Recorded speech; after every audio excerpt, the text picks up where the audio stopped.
Mission First Tactical is the official tactical accessories provider for the Talking Lead podcast and the Leadhead Brigade. Use the code LEADHEAD for an exclusive 20% discount on all orders.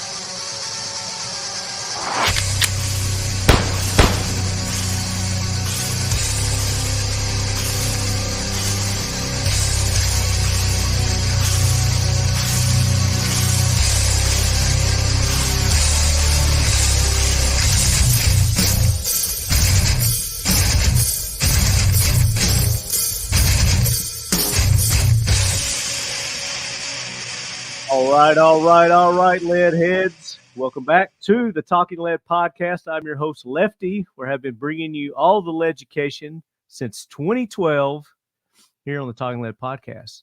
So thank you guys for tuning in and joining us for another episode. It's going to be a fun episode. I'm looking forward to it.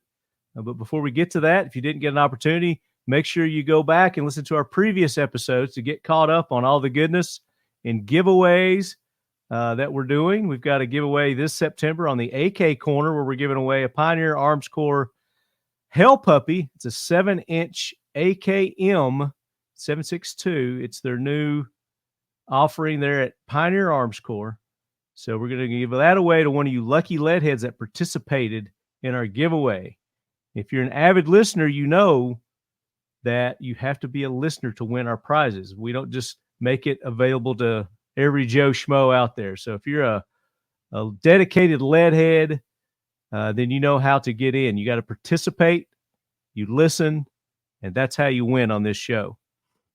So that's coming up. We've got a couple of other things coming up as well. We've got that Air Force air guns. It's a .25 air rifle from Air Force Air Guns. It's an Escape.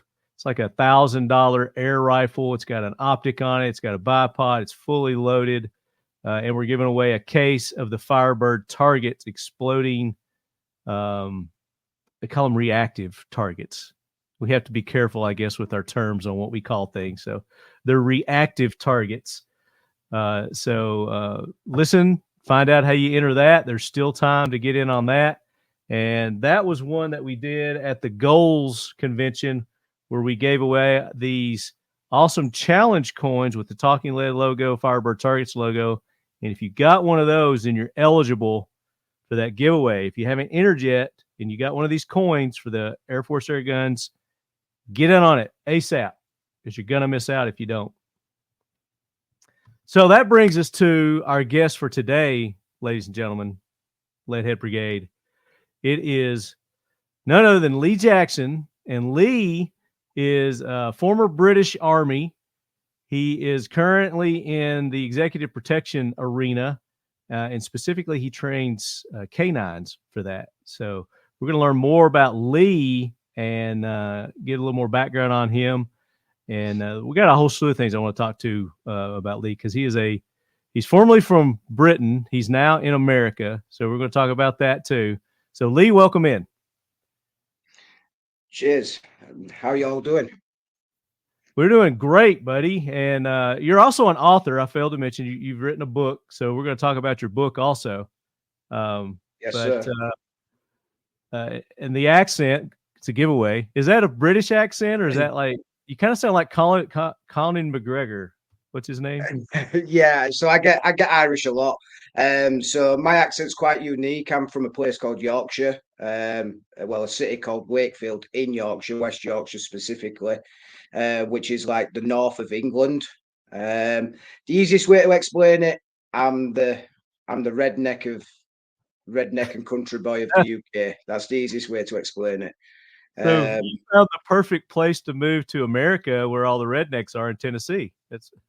Yeah, I mean, so much in common with regards to the countryside and stuff. I'm from quite a close community and farming community, agricultural side of stuff. So there's not that much dissimilar from that.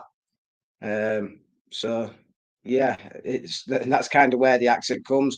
Yeah, and the accent, really, you could go 10 miles in one direction and the accent is completely different to what it is 10 miles the other direction. So Yeah. it's quite crazy. So I apologize now. I really try to articulate my words and be as clear as I fine. can. We understand But you perfectly. It's okay. we're in for a fun time. I'm excited. Yeah, we're gonna have a real good time. And how you came to be on the show was through our mutual friend Brian Seaver, who's been on the show a couple of times. We had him and a bunch of other executive protection specialists on several episodes back, right after the Trump assassination, and we were trying to, kind of dissect that and talk about that a little bit before all the facts were out, and the facts still aren't out, and I don't think they'll ever come out with that. You know, they're giving too much. Not I'm going to say too much, but they're giving more coverage to this school shooting, and than they did the presidential assassination attempt, or former president, we'll say. Yeah, I mean, politics is just, I'll be honest with you, politics is an area I would like to avoid today. Well, it's not politics. It's just that it's a fact, it's a fact. So yeah, well, yeah, I understand. But it's just another JFK with the old Trump assassination attempt. No information. It's just not good. But unfortunately, that's the world we're living in at the minute. Well, and if you don't mind, I will ask your opinion on the whole executive protection aspect of that. Putting the politics aside, again, there's things besides politics that come into play with that. Yeah, absolutely. I mean, the whole situation, how that evolved, like you said, politics played a huge part in the breakdown and how that situation occurred. In that episode, Brian and y'all were last in. Y'all discussed it pretty well. There was a lot of failings identified off the bat, as well as failings that haven't been discussed have been identified, but not willing to be discussed. And that's because of that political nature. So, right. As far as the executive stuff go, I was going to say, at the time, there hasn't been a lot of information about that had come out, so we were limited in what we knew, and we were just basing it on, at the time, the facts and their own personal experiences. So, there's been a lot more come out since, but not as much. Yeah, and sometimes that's all you can do in situations like that, is go off personal experiences and people that are on the ground, and you come up with the answer to the information that is there, whether that's the right answer or the wrong answer. It's constantly changing. It's a dynamic situation. So yeah, it's an interesting one for sure.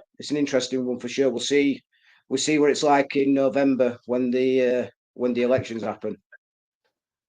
Yeah. I'm sure it'll probably just get, no matter who wins. I mean, I'm sure Trump will probably just kind of brush it aside too. But it's a classic textbook, of things that went wrong that people can use in the future to study and improve upon, hopefully improve upon. But right. And I mean, I'm sure somebody will write a book about. Sorry, I said history always repeats itself.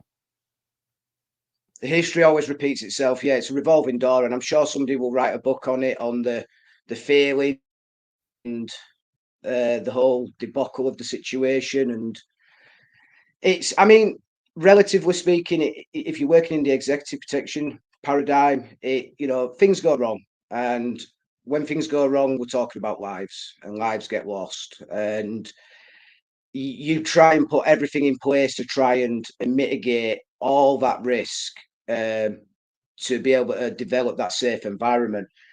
Now, having said that, like we've already said, when politics get into play, when higher the profile of the client gets, there's much more,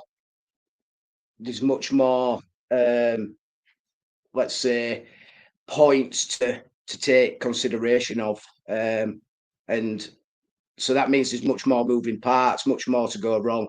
So having solutions to the problems as we move forward it's important. But yeah, I think there'll be a book written about it in the coming years. Oh yeah, probably several. But it's where it's at right now. It just baffled me that the school shooting, they had the kid, the family, his background, all the information on this guy, like within hours of the shooting, and then versus this guy who attempted to assassinate the president. They're still digging up information on him. Yeah, but again, like you said, it's politics at play. I mean, the media is going to strike whichever way is going to swing to their best interest.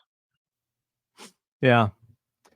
So we'll put that aside, and we want to learn more about you, Lee. So you're from, is it Yorkshire? Is that where you said?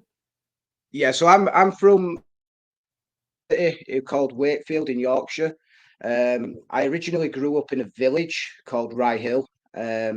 That's where I was brought up with my mum and my father. My father left when I was at a young age, and never to be seen again. So I was brought up in a single parent household, which was tough at the time back in the 80s. The 80s were, I mean, I'll be honest with you, I don't really remember much. But the 80s were real bad for the mining community, especially up in the north of England, in Yorkshire area. A lot of hardship got put on families due to strikes and what have you.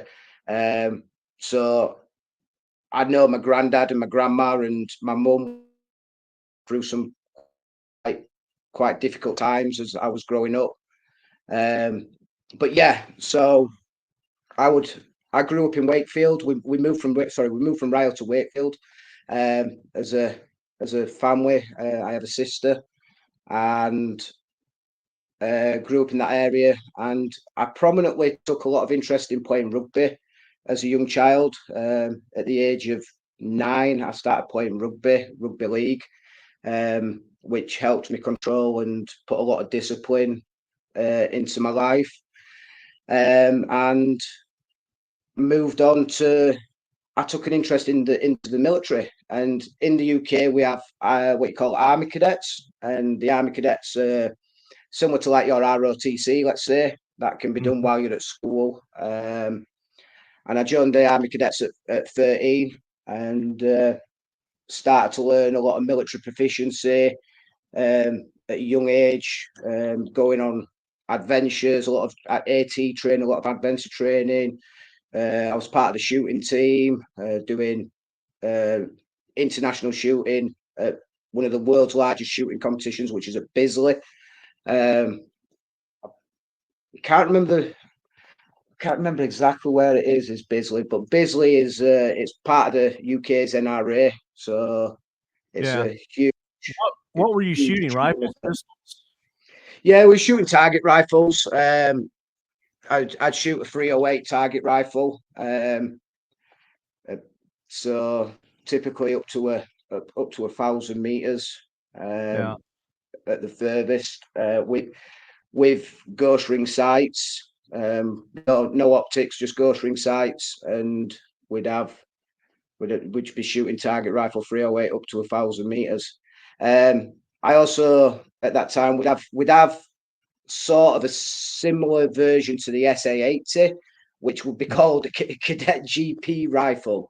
And the Cadet GP rifle was a general purpose rifle, which was based off the platform of an SA-80, but it was a single cocking weapon. So it'd be the same platform, but it'd have a cocking handle, and you'd have to self-cock it every round. And you'd fire. So there were no semi-automatic option, no automatic option. It'd have to be self-loaded you'd have to do it self-loaded every time. Yeah, there you go. So that's the Cadet GP. It's a bullpup. It's a bullpup. Yeah, it's a bullpup. So that was my first. That was kind of my first touch of an SA80 or the platform of an SA80 before I actually joined the regulars. Yeah. And went in that direction. So it's a 5.56 standard NATO round, accurate up to about 300 to 600 meters. You can shoot that and drop some accurate rounds. Is this standard issue for the British Army, the SA80? So an SA80, yeah, when we talk about the SA80, the SA80 is standard issue to the British Army. So I believe they're running on the A3 now. So there's 3 versions. They had the SA80A1, they had the SA80A2, and now they're running on the SA80A3. And they're all similar sort of platforms. The only things that's really changed over the years is that H&K took the original SA80 platform from the A1, and then they redesigned all the gas parts, the bolt carry assembly, the magazines, and they made it a much better rifle. Because what we were finding with the SA80 A1, you was constantly running with stoppages. You just got a grain of sand on it, and it'd stop. It just, drop its pants and go to the toilet. So it just broke down constantly, and so H&K took the SA80, redesigned it, and brought the A2 out. And the A2 was really good, well maintained or easily maintained. A lot less stoppages. If you did have a stoppage, it was usually down to your gas not being set correctly, and it would use an error. And then they moved to the A3s. Now the A3s came into service after I left, so I never had the chance to have a play around with the A3s. And they changed the sights on them to an ACOG rather than what we had on them before. We had what you call a SUSAT, which was a sight unit small arms trilux, which is what you see on that one. So that's like that's a short barrel bullpup SA80 designed for tank operators. They typically carry them as tank operators. Yeah. 30 round magazine. Okay, I was going to ask what was the standard magazine round on that. Yeah, so it's 30 round magazine, 5.56 again, standard NATO. Again, accurate up to 600 meters with an ACOG or SUSAT on. Relatively little recoil on them, with it being a 5.56. And on that picture there, you can see on the back end towards the butt on the stock, you can see like what you call the change lever. That essentially is like, that's not your safety, that's just a change lever. That's to change it from semi to auto. Okay. Selector and switch. That would be selector switch. Okay. We'd refer to it as a change lever. I noticed in that picture as well, you've got the back end of a GPMG on the left corner. But that's by the looks of it, that's an old A2 version. Yeah. Of the Tankies SA80. We'd also have a platform called the LSW, which is a longer version of the SA80. Yeah, so that's an A1. Yeah. There's a couple of differences with the A1 and A2, and the notable difference is the cocking handle. So if you notice the cocking handle where the dust cover is, it's a stud, and on the A2s, it's more of a plastic moon shape charging handle, which is a lot easier to grasp older. But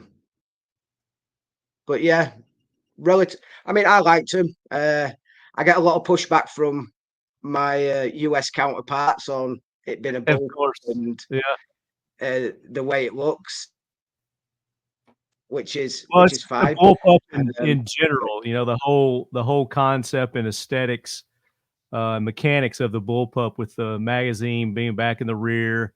I mean, you can kind of see right. on this picture here that the magazine goes down a little bit further than everything else, and I guess it's the prone position is what one of the biggest, I guess, thought processes of it being a negative would be is it hinders the prone position. How did you feel Well, that this thing operated in the prone position? I'll be honest with you, I had some success with it in the prone position because it gave me the ability to stabilize the weapon because I could rest the weapon on the magazine. The way it's designed is to rest it on the magazine so it supports that position and hold whilst Yeah. in a prone position. So it can take some pressure off your arms and off your weapon, and give you a little bit more of an accurate shot.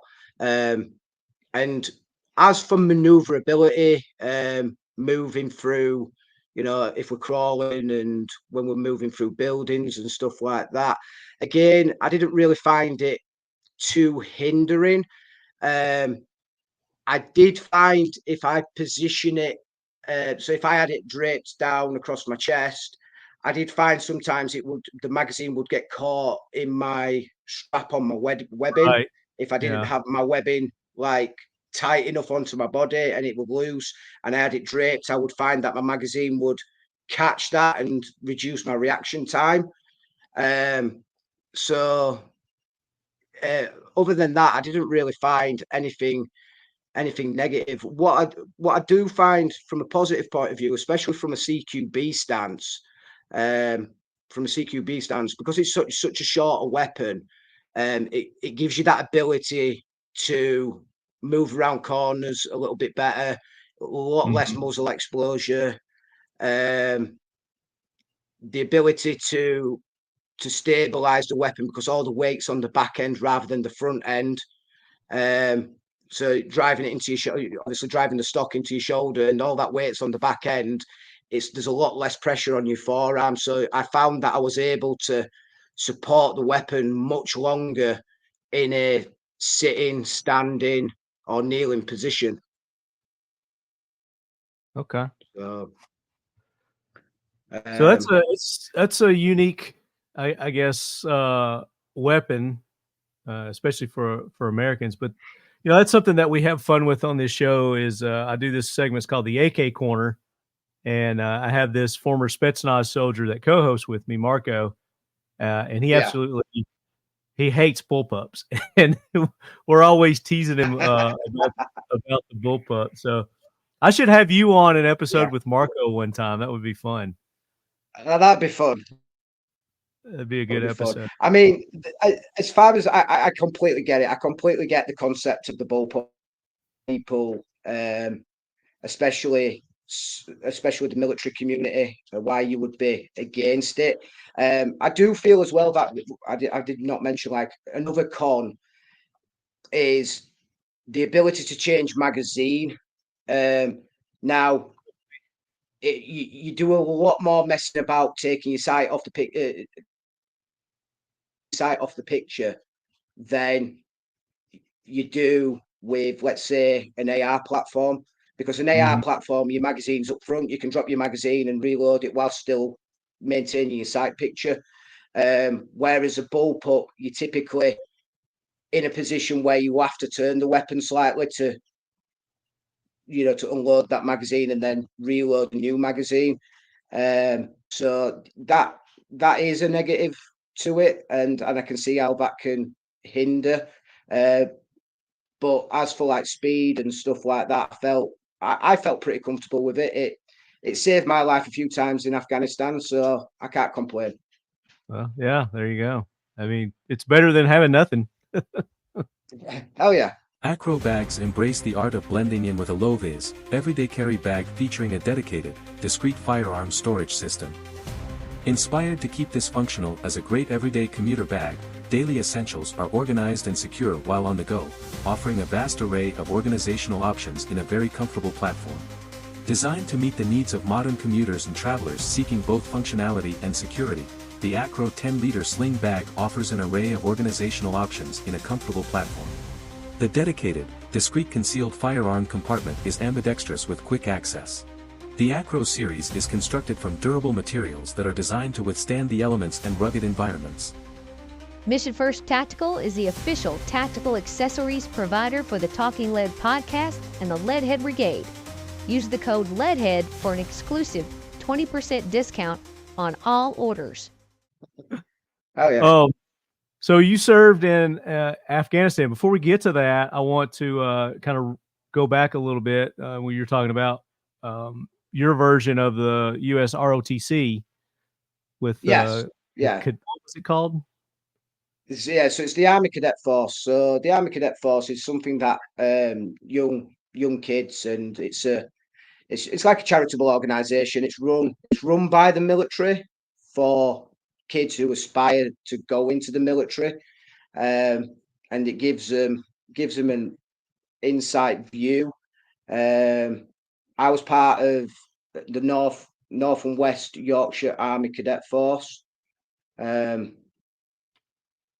which, like I say, it's a little bit like an army foundation for that the young pups can take part in and generate interest into the military, and be done in a safe, constructive manner. Gives them all the taste. So that's UOTC. So that's UOTC for people that are wanting to aspire to be officers. So that's the university. Okay, for that's officers.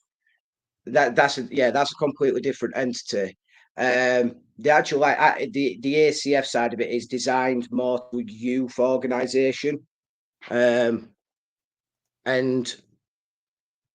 it's I was trying to find it here. yeah. So rather than putting JROTC, just Junior put, Reserve if you want to Officers. put, yeah, if you just want to put ACF.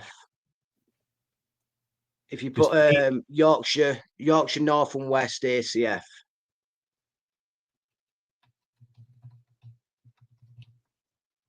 Let's see what I find here.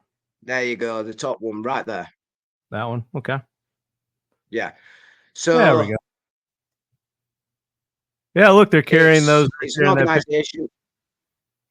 There you go. So it's, like I say, it's an organization designed for youths to if they're interested in joining the military. It gives them a taste of what the military is like. It's run by current serving military personnel, and it's run by ex-military serving personnel, and ranges from civilian members to, like I said, to current members of the armed forces, and it directs towards the development of the youth. So a fun fact is that at the age of 16,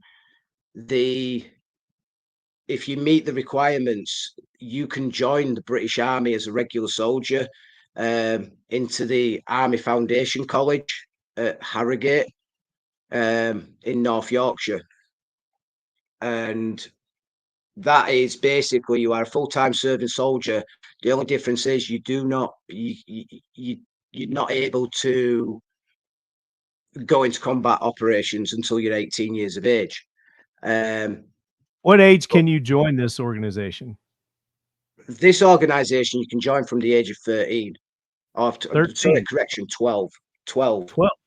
Ah, okay. From the age of 12, you can join this. And like I say, it's designed for just helping the community and the youth and generating the interest into the military. Yeah. Which is pretty cool. It helped me direct myself towards the military. Is it a pretty large organization? Do you know how many members they have? Oh, it is. Not like off the top of my head, but it's countrywide. There's combined cadet forces. Each county So you've got like Yorkshire North and West Army Cadet Force, then you'll have Somerset and Army Cadet Force. You've got Combined Cadet Force, as well as you've got the air side of it. So you'd have the Air Cadets and Sea Cadets, which would be like the equivalent to the RAF and the Navy. Which again just teaches them military discipline, not tactics. It's just more about a general day-to-day life in the military. I'm not saying a structured life kind of deal. Yeah, absolutely. Living a structured life teaches you basic skills of how to survive, and it's some good stuff. Kind of like America's Boy Scouts used to be, with the military. It looks like they've got the military guns and stuff in there too. So yeah, that's cool.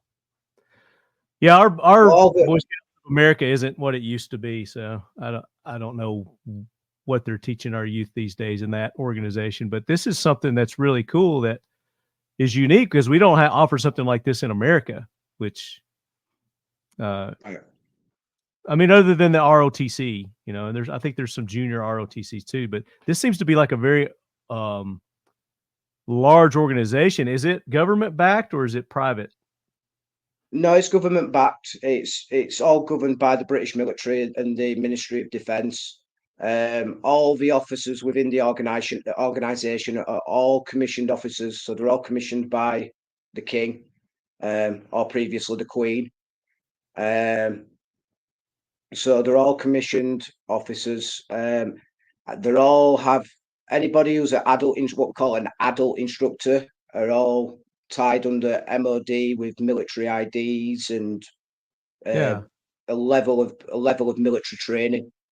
Does this grant them some sort of a privilege in the society if they're a member of this? Because I know you guys have, and we all know, your firearms laws there are, the most restrictive. Very restrictive. No, I wouldn't say it grants.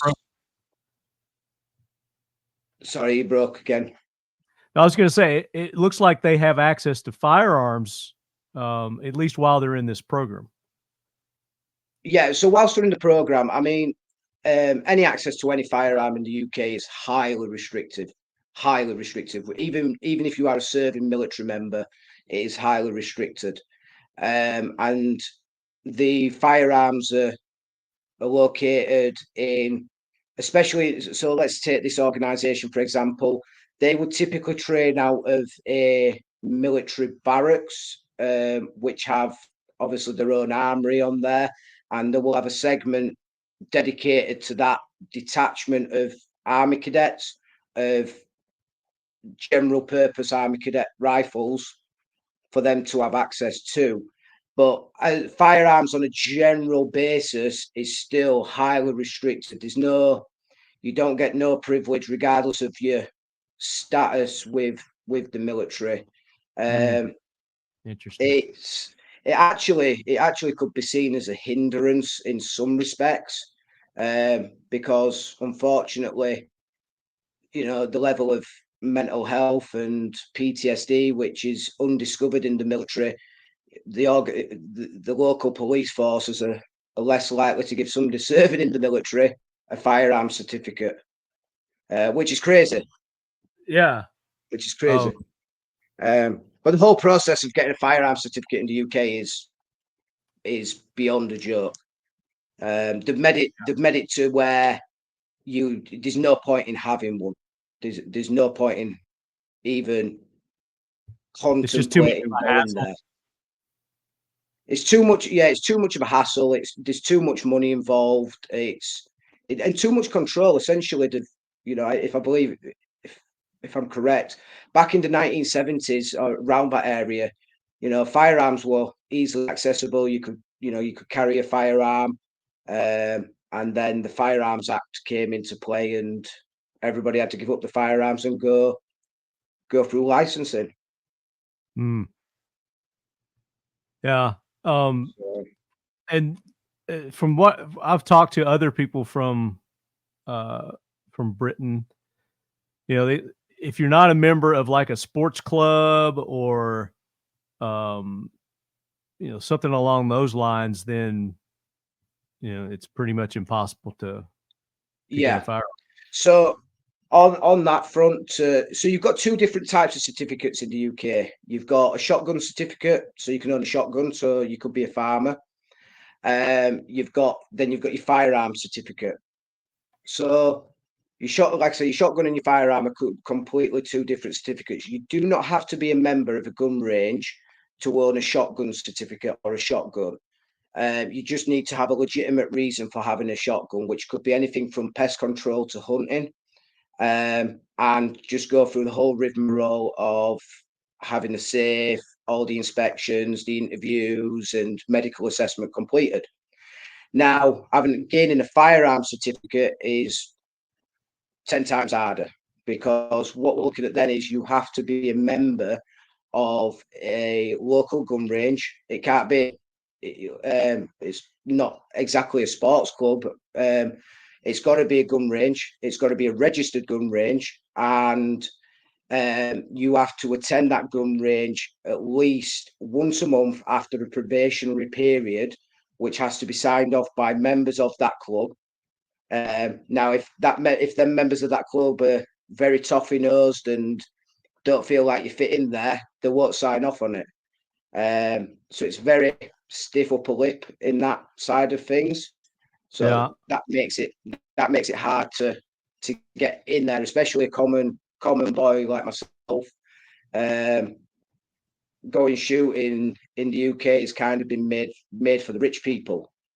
So then once you've been there and you pass your probationary period, you can apply to your local police force, and you've got to do an application with the local police force where they'll do a background check, they'll do DBS and ACRO, they'll send a police officer out to do an interview, they'll interview references that you've submitted. They then have to do an inspection on your safe, and you have to have 2 dedicated safes, because in the UK you can only have bolt action rifles, and the only semi-automatic you can have is a 22. So you can only have a 22, which is semi-automatic. But the rest of the rifles, whether it's 223, 308, 50 cal, anything like that, all has to be bolt action. So you have to have 2 safes, one for the actual rifle and one for the bolt and ammunition. So they have to be separated on 2 different locks, 2 different safes, in 2 different locations. That is crazy. Yeah. And how often do they do inspections? So you've got, I believe, if I remember rightly, you recertify your license every 5 years. They will do that, but they can do an inspection at any point. They could come and check your firearms at any point whilst you've got them. And the thing about the ammunition as well is your ammunition, you can't just go to the gun shop and say, right, I want 100 rounds of ammunition. Your certificate will specifically tell you how much ammunition you are allowed to own. So if you request 500 rounds, the commissioner is likely to give you 250, 200 rounds. And that is all you're allowed to possess of that caliber. Oh my gosh. Yeah. So it's crazy. I'm pulling up a statistic page here, gov.uk. I just wanted to get an idea of how many gun owners there are in the UK. This says, as of March 31st, 2021, there were 156,033 firearm certificates on issue, a 2% decrease. 548,521 shotgun certificates, a 3% decrease. 565,929 people held a firearm and or shotgun certificate, 3% decrease of 20,422 since the previous year. there were almost 5,000 new applications for firearm certificates that year in 2021. 10,901 for shotguns. There were close to a little over 2,500. What is COTERMINOUS? Coterminous? I don't know what that is. Oh, I'll have I to can't look quite that. see. I'm not seeing your screen at the minute. My laptop's kind of gone to full screen on me. That's okay. I'm going to Google it and see what that word means. Followed by with bordering. COTERMIO is some kind of fancy word, I guess. I guess people who are in the surrounding areas that border the UK, I guess that's what that means.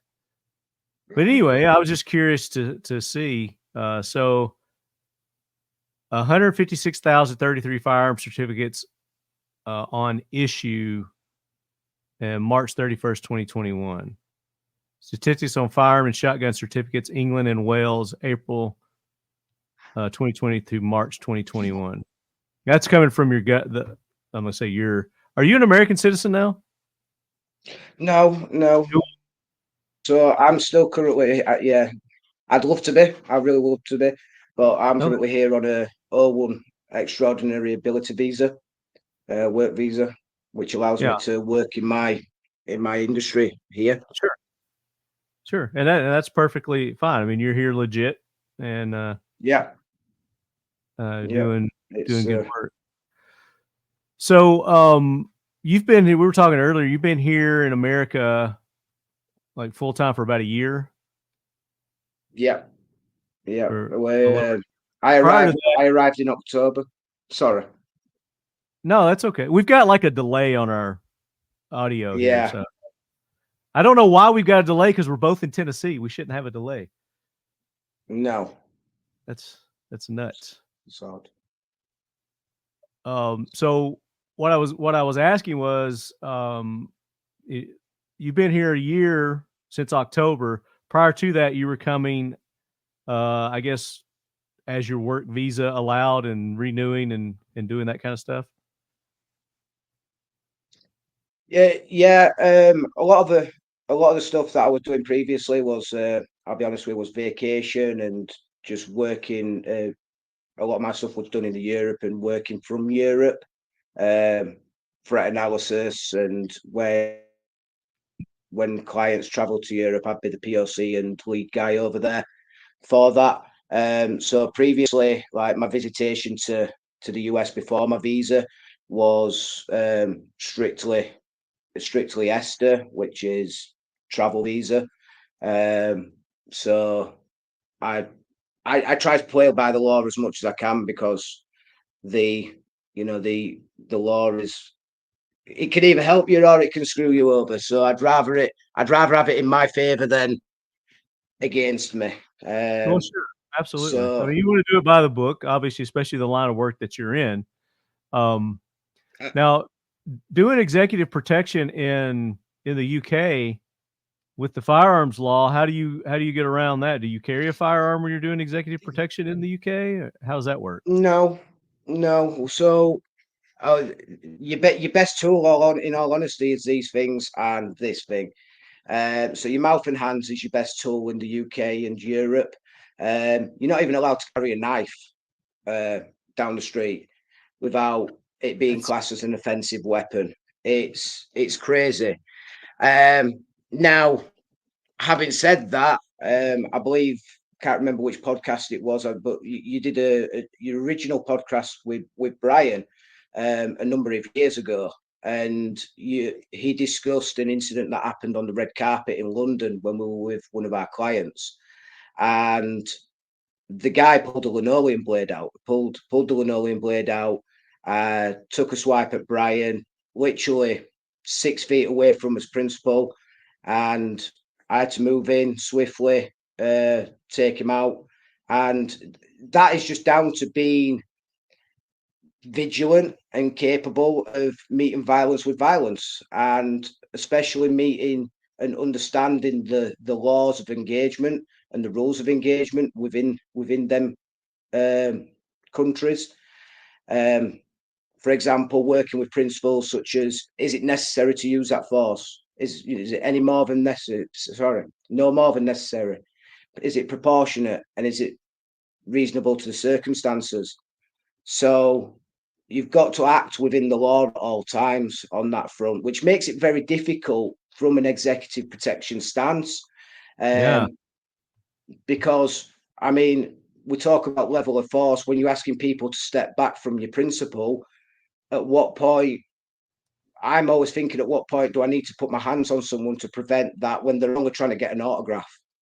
It's about justification in what we can and we can't do. But at that time, assumptions make an ass out of me and you, the saying goes.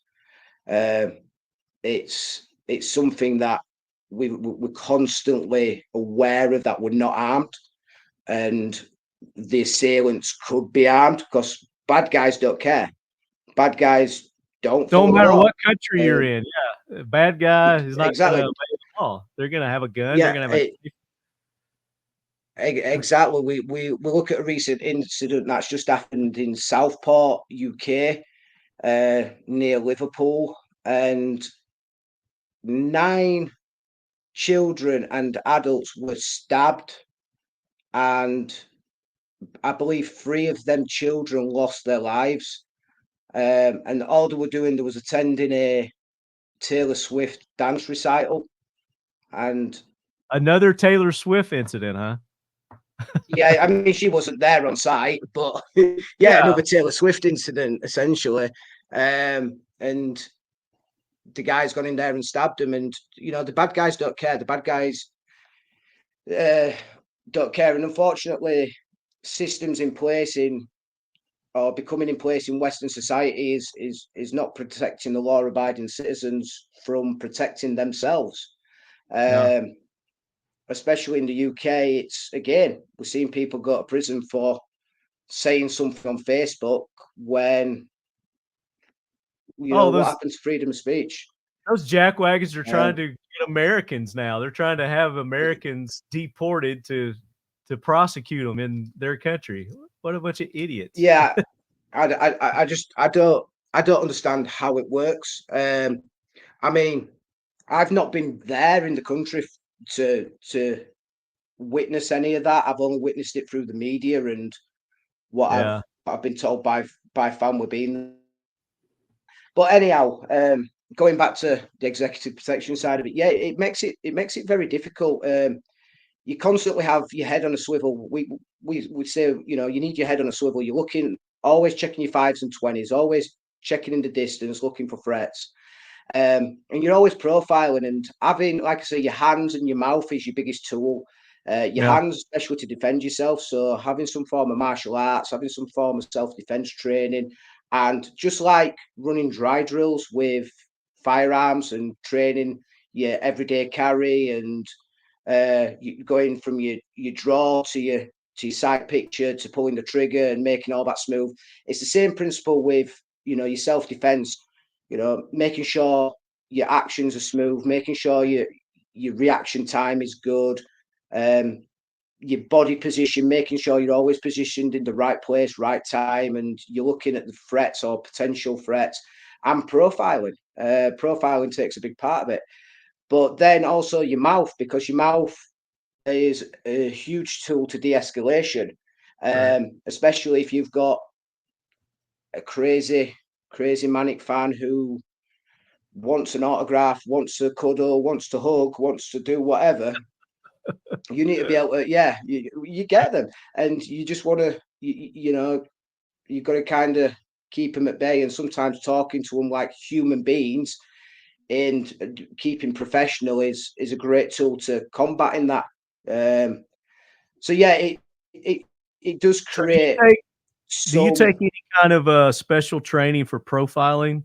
What kind of training have you had to do the profiling? And when you're profiling, you're looking for threats in the masses that are there. Okay, so I mean, my training comes through military and my prison service background. We're constantly looking at, you know, body language, clothing. So let's take the environment. If we're in a nice hot environment and you've got a guy wearing a huge duffel coat, you're questioning why are you wearing a duffel coat in a huge environment? What the hell have you got under there? Right. Eye contact is a huge one. People, you know, typically if you're maintaining a good conversation, people maintain good eye contact, regularly break the eye contact and regain eye contact. So somebody who's looking away, stuttering of words, shifty sort of behaviour, that's kind of what I'm looking for. And that training comes from the military and dealing with experiences where I've seen that happen and then something bad happen. So it's kind of happened through So a just build through up of your life real experience, life experience. yeah, Yeah, with military and the prison system. Now, and the prison serve. so I want to rewind a little bit. We kind of jumped ahead. You know, you're in this kind of junior ROTC program when you were growing up. Kind of kept you out of trouble. You're doing rugby. When did you decide that the military was the direction for you? That's definitely what you wanted to do. Honestly, I I was about I was probably about 15 and a half. I was like the oldest in my year group in school, and I was looking at my career perspectives and whether I wanted to go to college or what I wanted to do with my life and what I wanted to pursue.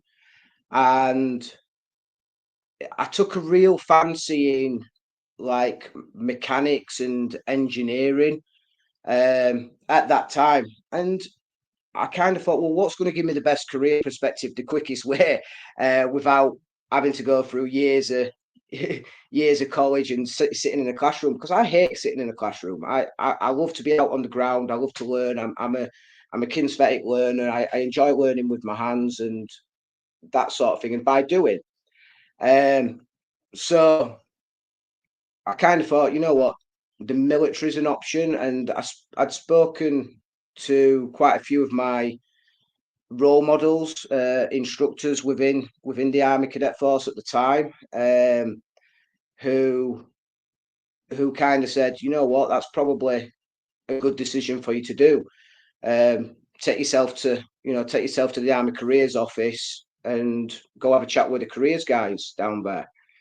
So at 15, I kind of went down there and had a chat with them, and they asked what I was wanting to do and how old I was. I was like, well, I'm 15 and a half, and straight away they were like, well, to go into the regular army, you need to be 18. However, you can go to the Army Foundation College, or you can still join at 16, but you won't be able to go into operational environment until you're 18 years old. And I'm like, all right, cool, no worries. So went away from it, and at that point, because I'm still classed as a minor, I needed my mother's and my father's signature to permit me to go in. So after kind of like some humming and hawing on my mum's side, she quite happily signed the document. And then when I turned 16 years of age, I decided I was going to join the military. And start that career out in that area. So I did all my training. You do an assessment called the BARB test, which is basically it's an aptitude test to see what regiments, what skill sets, what qualifications, and what job you're likely to succeed in. And I was expecting, just to be happy within a mechanics role and like a logistics role. That's kind of where I had my heart set. And when I conducted my BARB test, I ended up with a higher score than what I initially thought I was going to get, which opened a lot more avenues for some more prestigious jobs, such as the Royal Engineers, the Army Medical Corps, the Army Veterinary Corps. It opened up some more prestigious lines of work within the military environment. And because there's that many job roles, I didn't research all of them. And the Royal Engineers, because I wanted to be the mechanical side of stuff and engineering side of stuff, that kind of took my fancy, and I was like, what is the Royal Engineers per se? What can I do within the Royal Engineers? Because I understand that they do. This is me talking at times, because I understand that they do like building and construction and that sort of thing, but what else do they do? And they're like, well, here's the thing with an engineer, they are everyone. They do everything. They blow stuff up, EOD, medical, logistics, they do everything. And I'm like, wow, I think that's what I want to do. And yeah, I signed up to the Royal Engineers and carried out my combat engineering qualifications, and Did you do any moved. explosive work?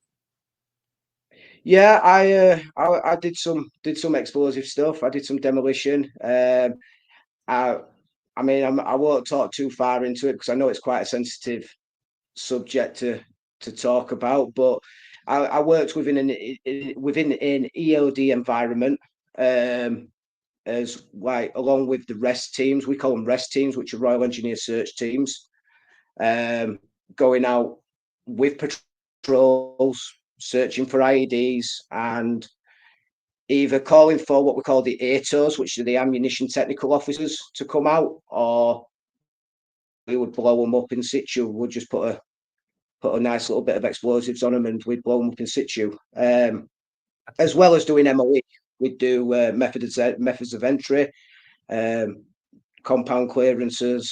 I have a story which it's an interesting. It brings back a lot of memories. Yeah. We was out on patrol. We'd been briefed up on going and clearing a compound for an arms cache. We'd had some intelligence on an arms cache and an explosives IED factory, and we were to do an explosive breach. And the compound wall, it was around 10 to 12 feet high, and you did not want to be jumping over that wall because you did not know what was on the other side of it. We had aerial photography, but there wasn't really any movement in there. So the option was made, we were going to breach the wall. What they didn't see on the aerial photography is like these old, if you think about like an old castle, the wall had like a step on it, and you couldn't quite make it out on the aerial photography. And as I've placed the explosive charge against the wall to blow the wall, and I've struck the fuse to set the time on it, I've turned, and as I've turned, Mr. Taliban's come over the top and started randomly firing shots off, which I took a nasty round, ricochet to my body armor. That ended up knocking me straight forward onto the floor, hit my head on the floor. My helmet had smashed me in my head.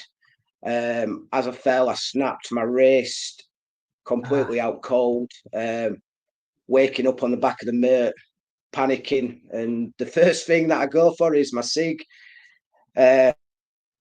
P226 on my chest. I have my SIG P226 on my chest, and I've got all these people around me. I was really disorientated with a broken wrist, and the first thing I go for is my SIG.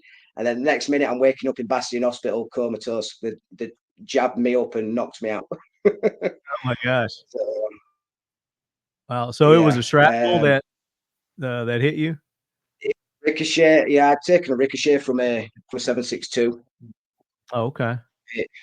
What kind of penetration did you get off the ricochet? Did you ever get to see your armor after?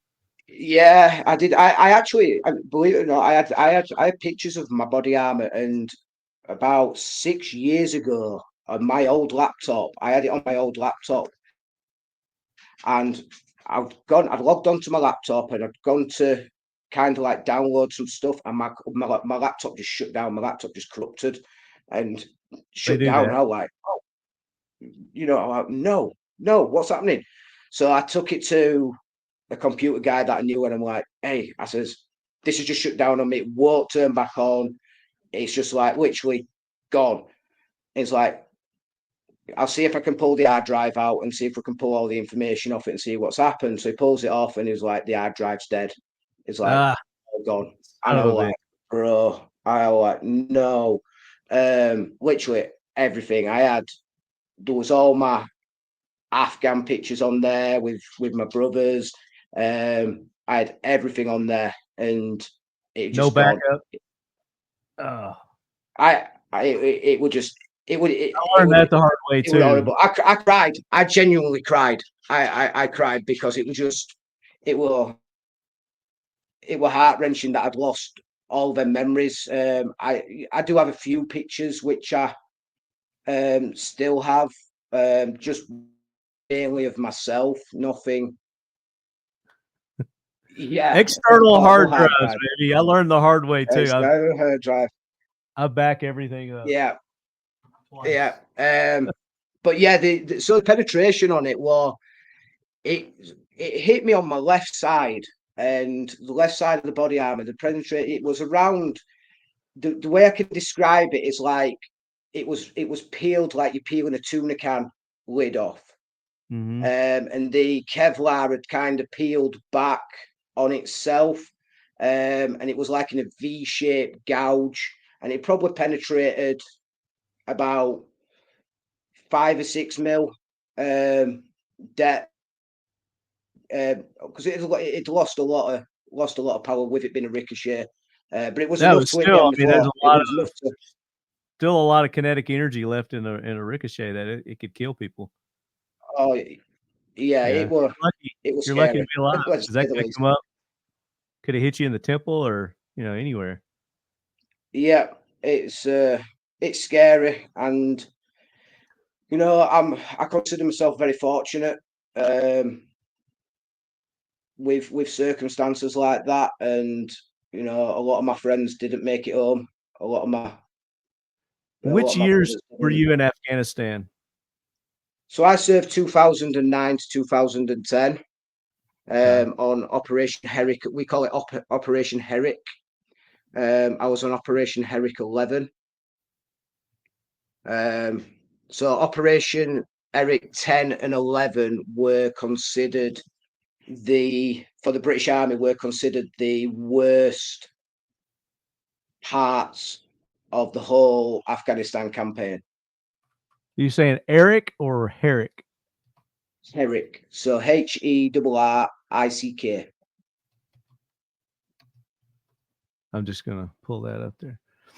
So for those who want to know, Operation Herrick began 2022 or 2002 on the end of Operation FINGAL, Bengal, which saw Britain hand command of the ISAF force to Turkey. This is just fucking Wikipedia. You tell the story. I don't want to read that shit. You were there. You know what it was. Yeah. So, like I said, 2002 we started in Afghanistan. I mean, the British military and the US military have always been in Afghanistan for many years. Yeah, way too long. With the alleged war on terror, but way too long. Now, the military and NATO went with what you call ISAF, which is International Security Assistance Forces, and it's basically multi-nations of military entities coming together in an operational environment, and you'd have militaries all the way from the Polish to Danish to Canadians to US military, British military, French military, Germans, Spanish, you name it, everything basically in the NATO community would be there. Well, that's some memories. So this is just something I found on YouTube here. So it's Operation Herrick 11. You probably recognize all this stuff. So there's actually a video of me and the unit on Funker 350. engaged in a firefight. Oh, no shit. Let me see if I can get you the link up here for a second. Okay. Yeah. I'll pull that up.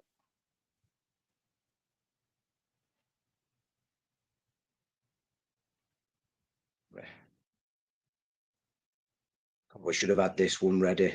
All honesty, I try avoid it because it does bring up some memories. But I think because we're on the subject, I don't think it's a bad thing to kind of throw in there. Yeah. Um, So what part of Afghanistan was this operation? So the British Army primarily worked in Helmand. Okay. Yeah. We worked in Helmand as well as Kabul and Kandahar. So, but a lot of operations were carried out in Helmand province. So that was a Titan. That was an engineering tank. Yeah, this is British Royal Army Engineers, 26 engineers, Afghanistan, Operation Herrick 11. Yeah, so 26 engineers is kind of the sister outfit to the unit that I was part of. I was with multiple units, as well as 7-2 Engineer Regiment, which is a volunteer unit. Working with them, I was with 3-3 EOD, which is part of 9 Squadron. I was with 101 EOD, 6-3 Works Group, which is a 6-3 Works Group is like a like a construction attachment. Like they would draw. You'd have a lot of draftsmen, construction workers, that sort of thing. So I am just forwarding you that link now on email. The idea of bringing on and procuring the farm-to-table beef aspect was high on my list. Being a third-generation farmer, I really focused on the elements of how healthy my life was and needed to be, and I wanted to send that same message and bring that same value to the consumers that are outside. So Whiskey River Beef came to fruition at the beginning of 2023, and here we are today. Go to whiskeyriverbeef.com today to order. Visit us on Instagram at Whiskey River Life and on Facebook at Whiskey River Beef LLC. Whiskey River Beef is a proud sponsor of the Talking Lead podcast and the Leadhead Brigade. Use the code TalkingLead10 for 10% off all orders. All right, and I'll start that video and then we'll pick up right here. I'm sorry, the K-9's trying to get in on the action right now. Who's in on the action? Oh, cool. Miss Ellie. What's up, big sweetie? Yeah. Hello. This is Ellie. She's my AES dog, but we can talk a bit more about her later on. Hello. Come on. Hello. I don't think she can hear you. Hey, buddy. Oh, you got the earbuds in. Hey, buddy. Yeah. Hey, buddy. What you doing? Oh, she's a good girl. There you go. That's a good girl right there.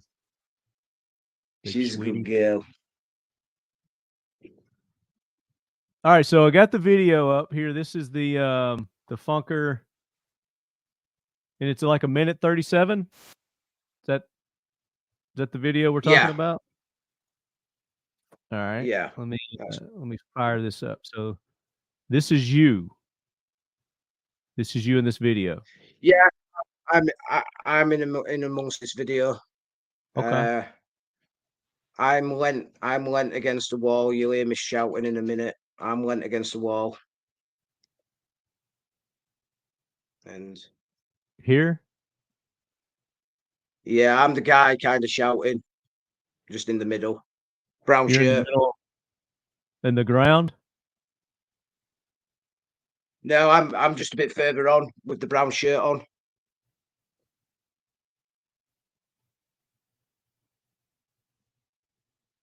I need to get the volume. Why is there no volume on this? Yeah, I've not got no. There, let me. It looks like it's Let's start it over here. Here we go. All right, here we go. Here's the audio. You hear the audio? Yeah, I can.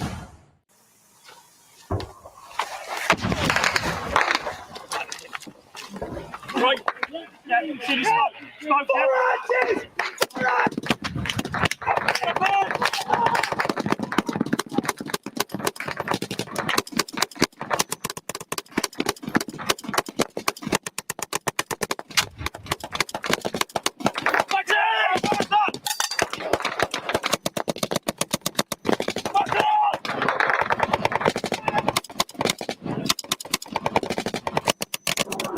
Good lad.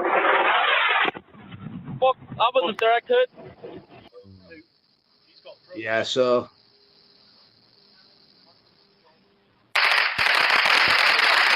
that's some of the guys. That was nothing. I'm not in that. That's another incident.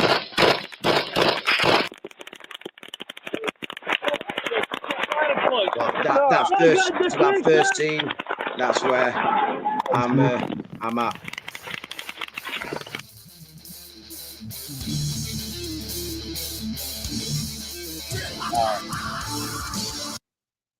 So that's these footages that we see, you know, these battles that it's amazing with today's technology that people can actually get this kind of footage during a battle like that. Well, I honestly didn't know that was being recorded at the time, and it all happened, and the guy, Tom, what is his name? He decided, you know, put the GoPro down there and let's see what happens. And we weren't meant to have anything like that. We weren't when GoPros kind of first came out. So you just set it down, let it start recording.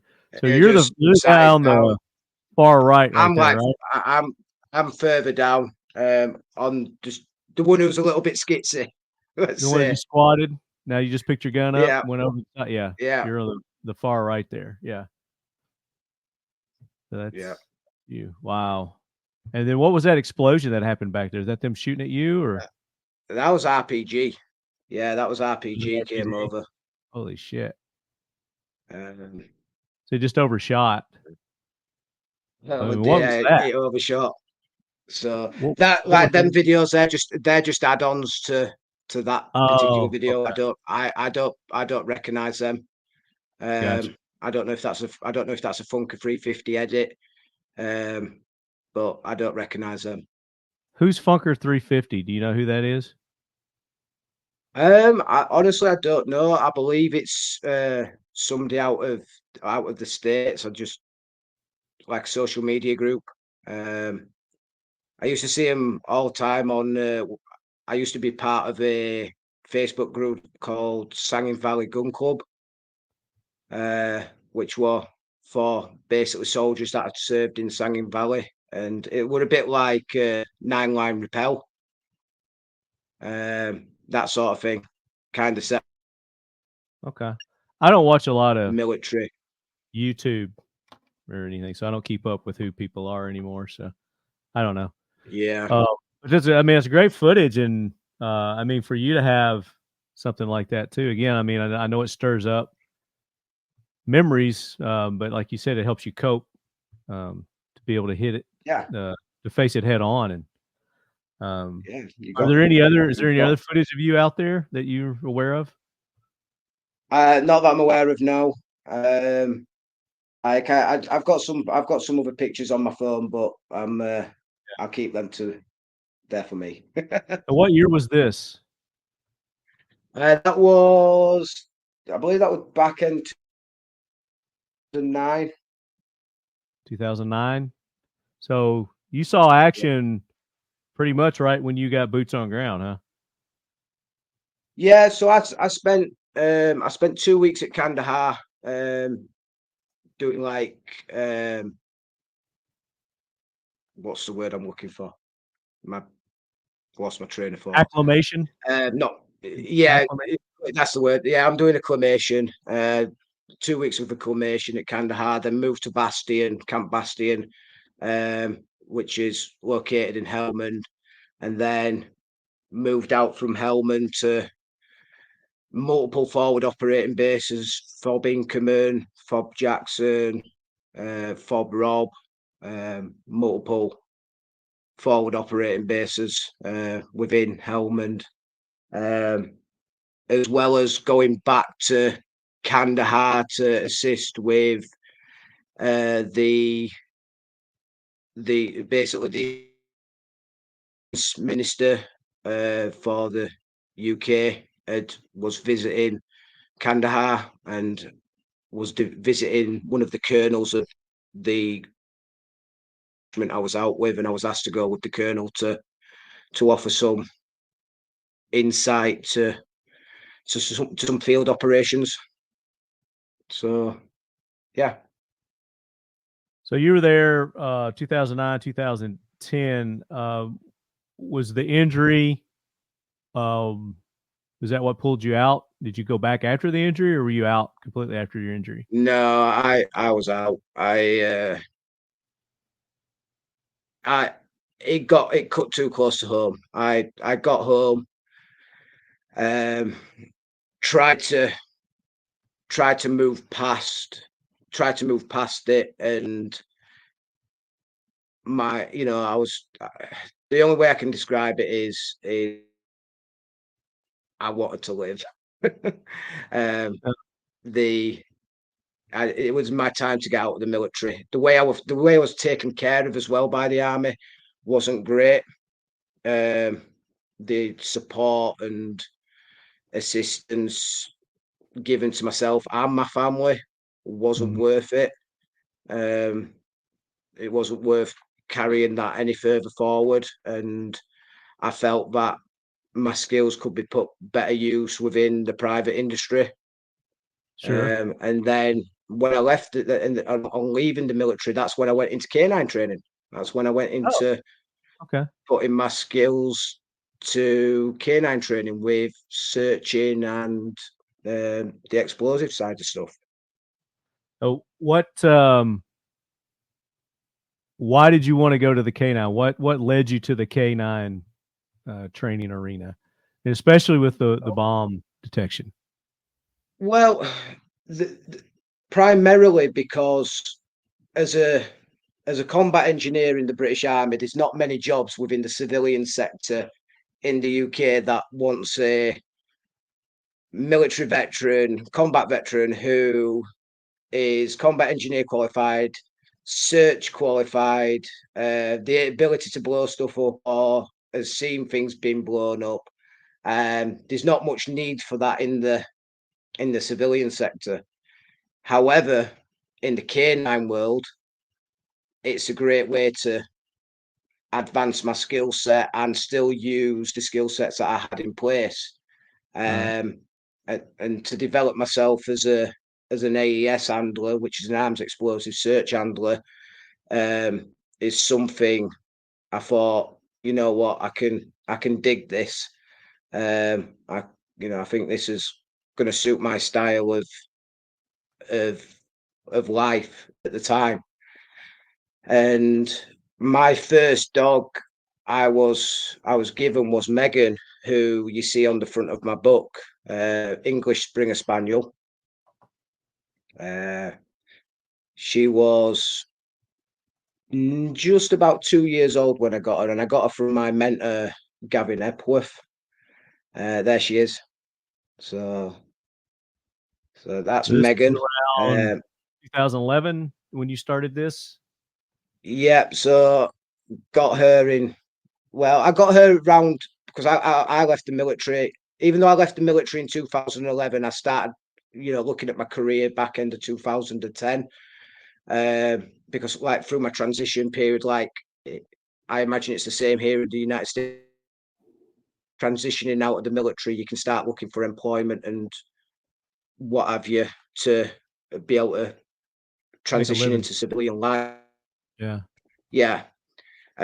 So it was my first dog that I'd got. I'd purchased from my mentor, Gavin Hepworth. Very well renowned K-9 trainer in his own right within the UK. Spent a lot of time with me developing my skill set with Megan, and Megan was about 2 years old at the time, and she just took an absolute shining to me. The bond instantly created. She wouldn't take her eyes off me, absolutely adored me, would not leave me alone, followed me everywhere. And we She's a we good went girl. into, So a good girl. yeah, she was a good girl.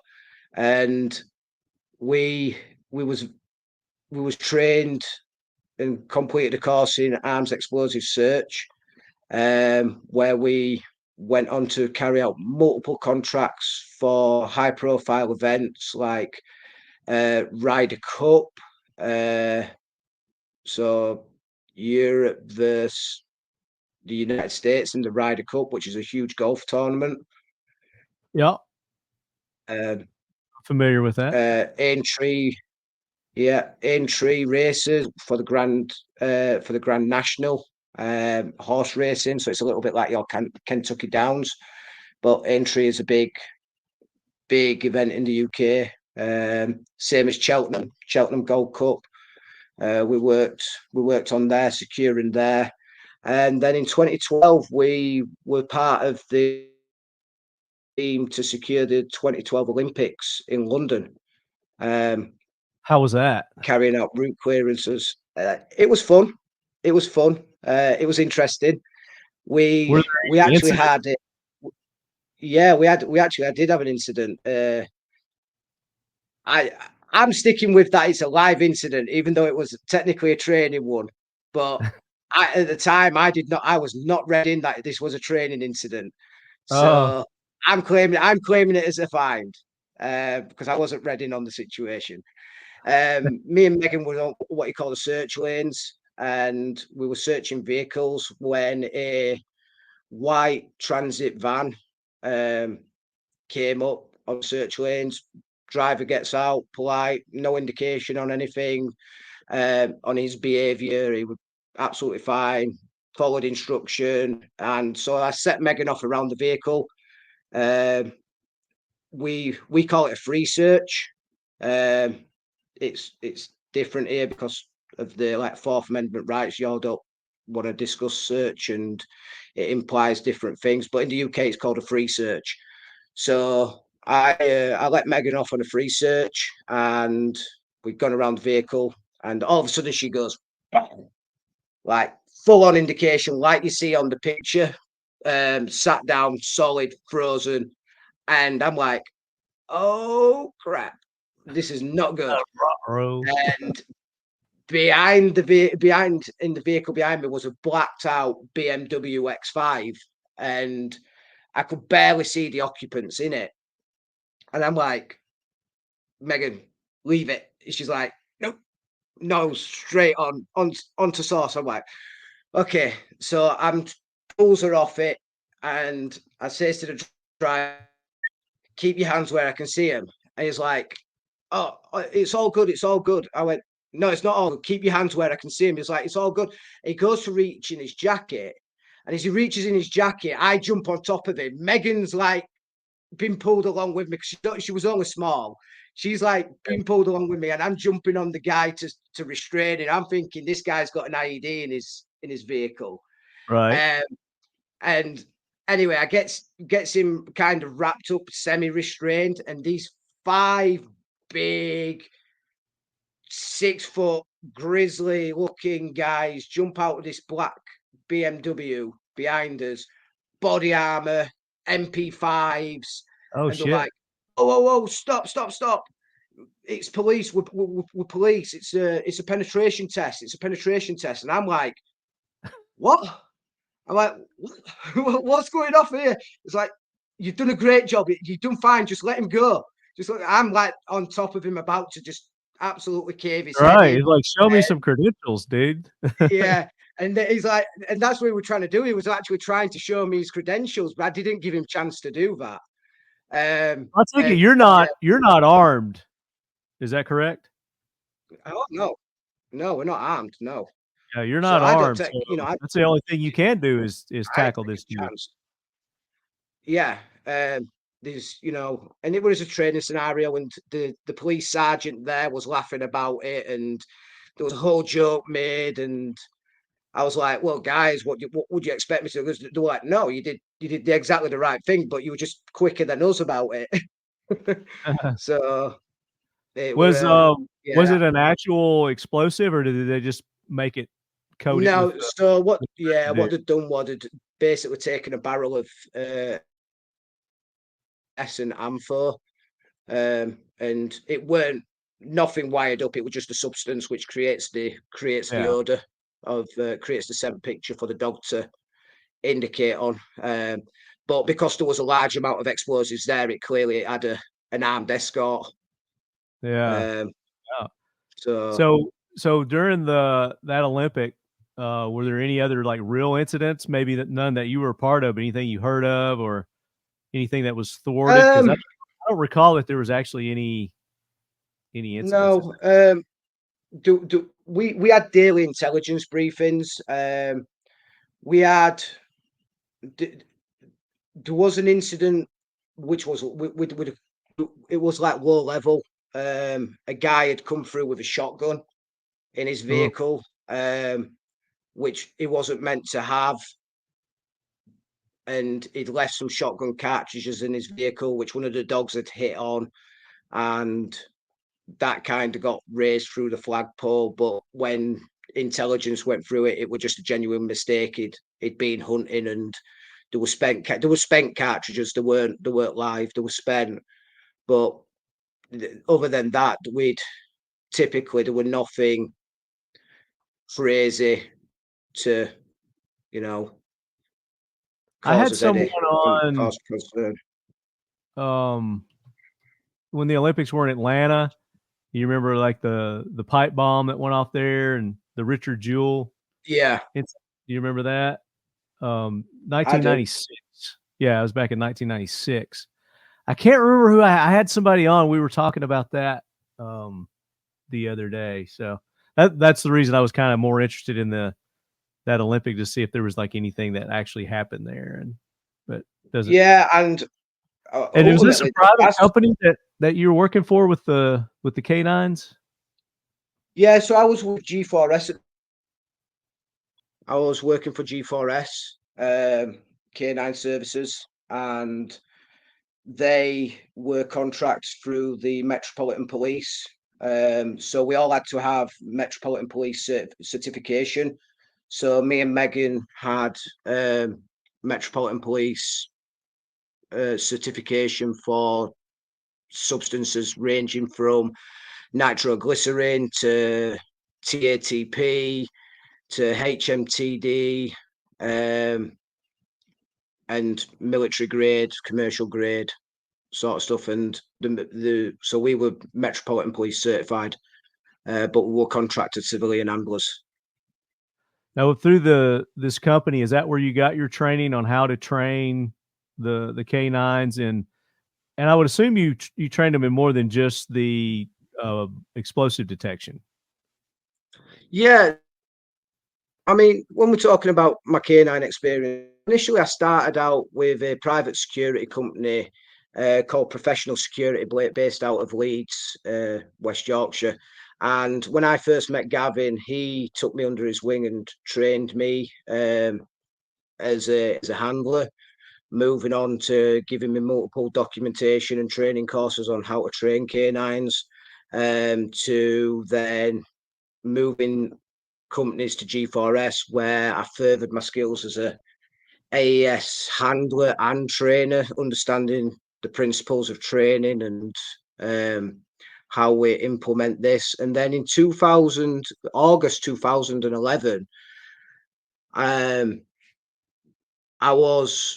it's kind of like, so the timelines get a bit funky here. So 2011 is when I met Brian in where was we? We was in Scotland. We was in Glasgow at the SEC Arena, and I had been at the time I was working for professional security, so I hadn't quite moved on to G4S at that point, and the K-9 stuff I was primarily working was patrol and protection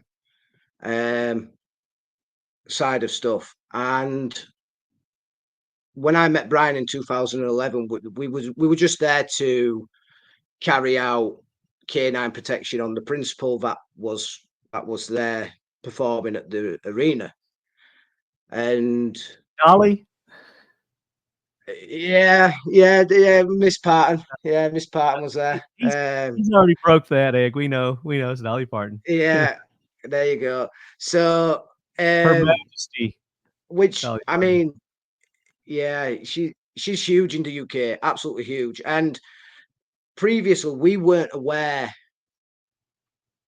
client was until we literally was rolling through the gates of the arena where we're seeing all these banners, flyers, you know, Dolly, and I'm like, Dolly Parton, no way. Yeah, whatever. Yeah, there's going to be like a construction site here somewhere that we're just going to take control of and just look after, you know. And then we pulls up and the security's like, no guys, you need to go down here. There's a big tour bus down there. Just go park up next to it and just wait for somebody to come out and chat to you. So I'm like, okay. So there was me and my colleague Paul Meadows. He was my counterpart, K-9 angler. And we goes down there and we were waiting for about 10, 15 minutes. I'm like, somebody's having his leg here. You know, we've just driven 4 hours for nothing. This is starting to become a bit of a joke. And then all of a sudden, this big guy, 6'6", built, bodyguard looking guy comes walking out, and it's one of Dolly's venue security directors. And he's like, hey guys, how you doing? I'm like, yeah, we're good. I'm Lee. This is Paul. We're K-9 handlers. We've been set up here to provide some services. It's like, yeah, guys, let me just get Dolly's manager and head of security. So goes and gets Brian and Danny, and Brian comes out. And my first interaction with Brian was quite tactile. It was funny. It just looks at us. He's like, I don't want dogs here. I don't like dogs here. I don't like you guys. You guys can get out of here at the first opportunity. You know, stay away. Okay. I said, just chill for just 2 minutes. Just chill. I says, give me 10 minutes of your time to demonstrate to you how we can implement our K-9s into your team. And he's like, okay, you know, show me. I was so like, right. So me and Paul went through the whole rigmarole of having the dogs sit down, stay, attack on command, having them stand right next to the dog while the dog was barking but not concentrating on them, you know, all focus-based side of stuff. Right. So I think one of my ear things had died. Uh-oh. What kind of dogs were these? So I had a Belgian Shepherd cross called Shadow, and my counterpart had a German Shepherd called Jaeger, and two beautiful dogs. Unfortunately, no longer with us, but they did fantastic. And like I said, we gave a demonstration on how these dogs perform, especially in close proximity to people. And because when you see a protection dog or you see a patrol dog, you tend to see them biting someone, and there's a huge liability factor there. And because people don't understand that it's designed around control, it's designed around the dog being focused on the handler and the threat rather than everything else around it, and the dog not perceiving everything as a threat. So I was able to show him and bring Brian round to how K-9s can fit really nicely into the executive protection paradigm, as my book discusses. Now, my book discusses quite it's basic in that area. There's a lot more to it, and the reason why it is basic because it can get crazily complicated, especially if you're self-training and you're not having a third party or another individual deliver that training. So it can get quite crazy. But and I'm kind of jumping again here, so I apologize. But the executive protection side of it started for me on that day. That's when it started in August 2011, because everybody kind of saw a little niche of how we could implement K-9s into an executive protection paradigm and have these dogs working so close within a close-knit environment and team and not have any incident. We've had 0 incidents. I'm sure that's what Brian's initial opposition to that was like you said, you know, they tend to bite people and the liability that goes along with that. Yep, 100%. Yeah, you obviously put him at ease for that event, and that's where you guys hooked 100%. Up. And that's and I get that. It's a legitimate concern for clients. It's a legitimate concern for individuals when you've got a dog that is trained to bite.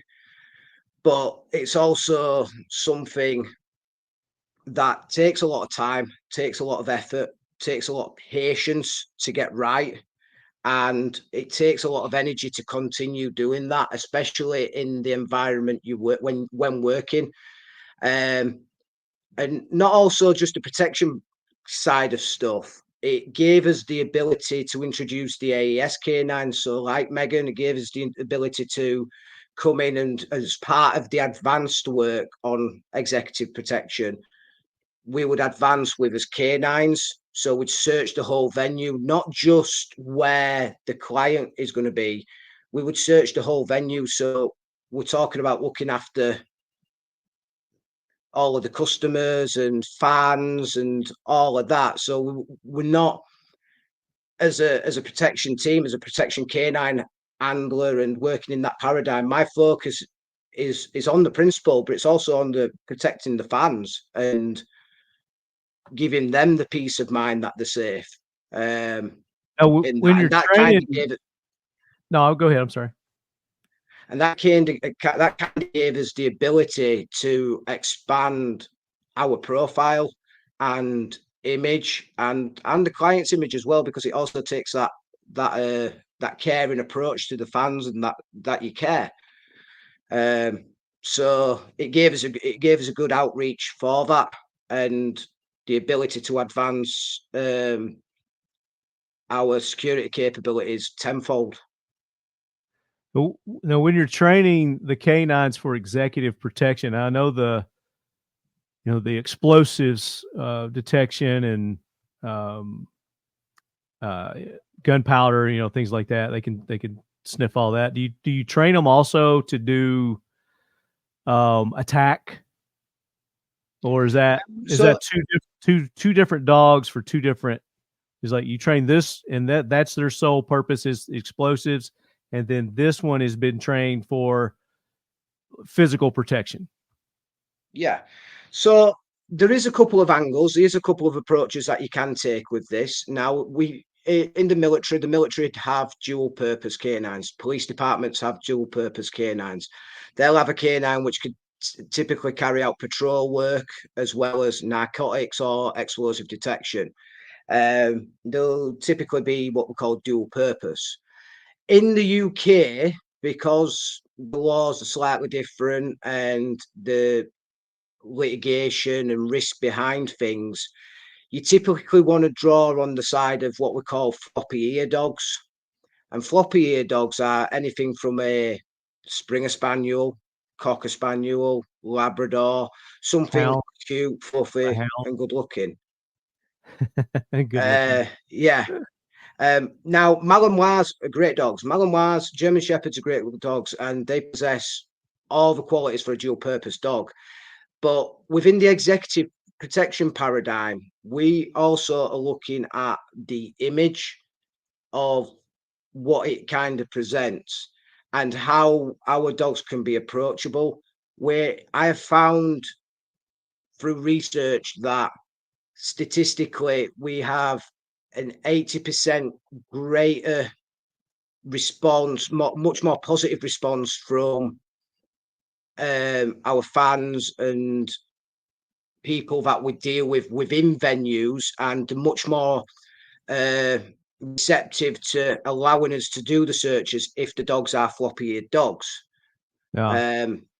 So rather than a But dual-purpose dog. doesn't that also present a problem with people wanting to come up and they're so cute, I want to pet your dog, you know, because you don't want that. You don't want people coming up and touching your dog. Yeah, well, and this is part of the process. This is part of the process, and something that we've got to understand is dogs are living, breathing animals with emotional responses, just like humans are, and effectively the small children. So you're right. You don't want people coming up and stroking your dog and distracting your dog, especially when they're in the middle of a search. So what we need to grasp and what we need to make sure is very clear and part of your planning process before doing any searches or carrying out K-9 tasks is ensuring that a full briefing is carried out with the venue staff.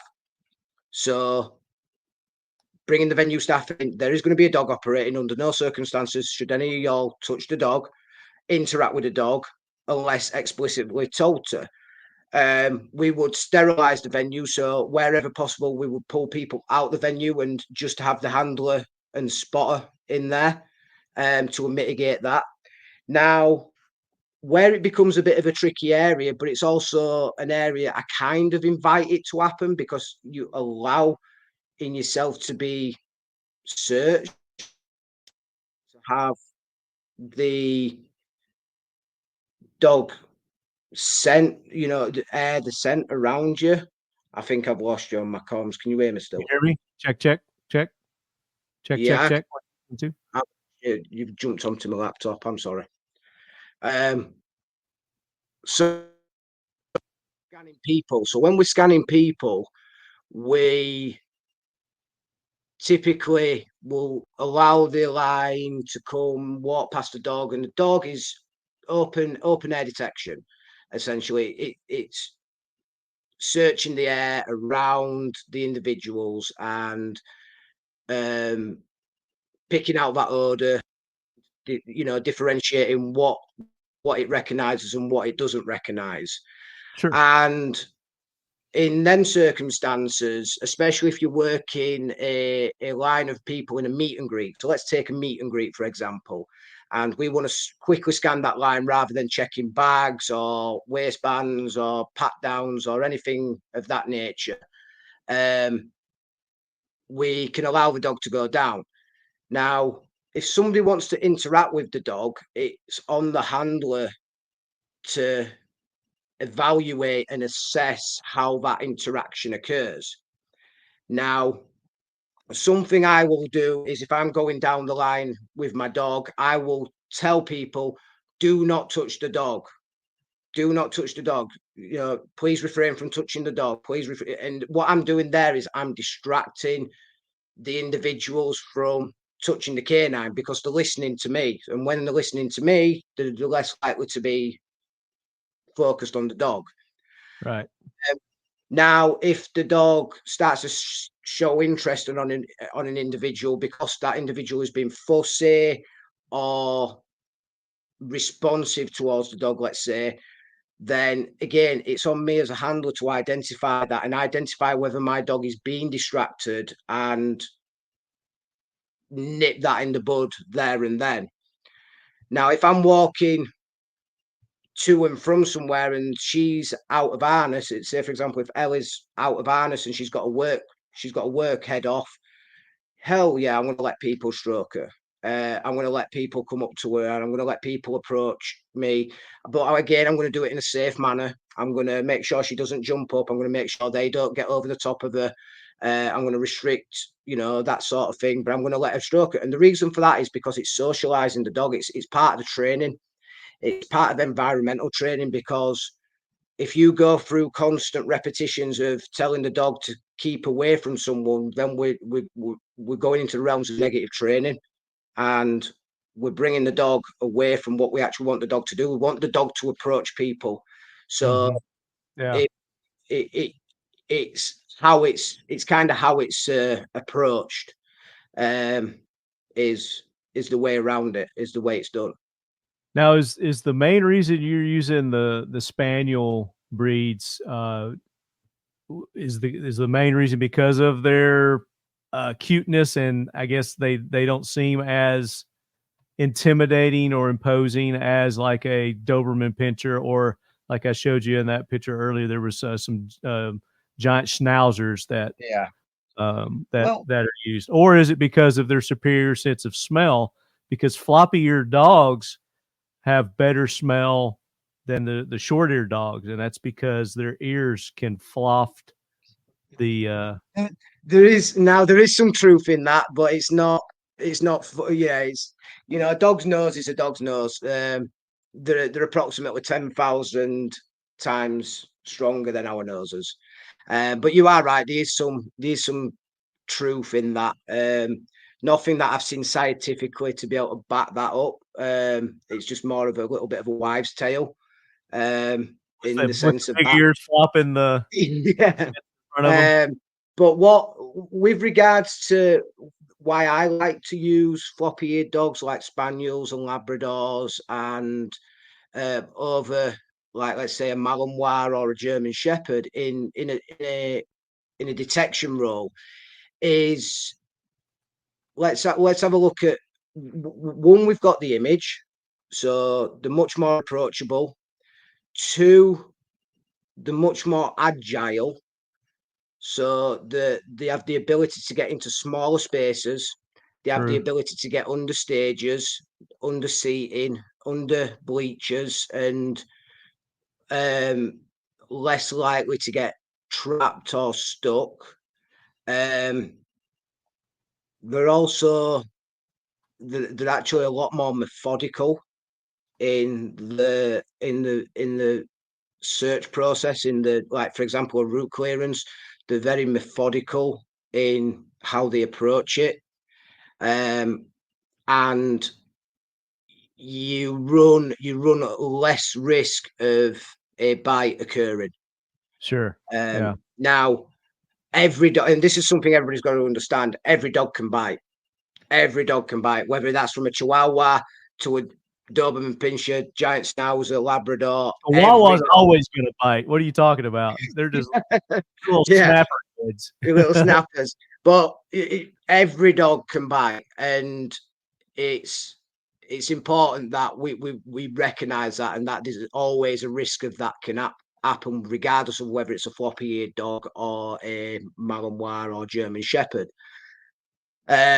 Now, I'm not against Malinois, German Shepherds, or Dobermans or anything like that to be trained in detection work or dual purpose. I think it's a great asset within a team environment, especially within the military, especially within police departments, to do that.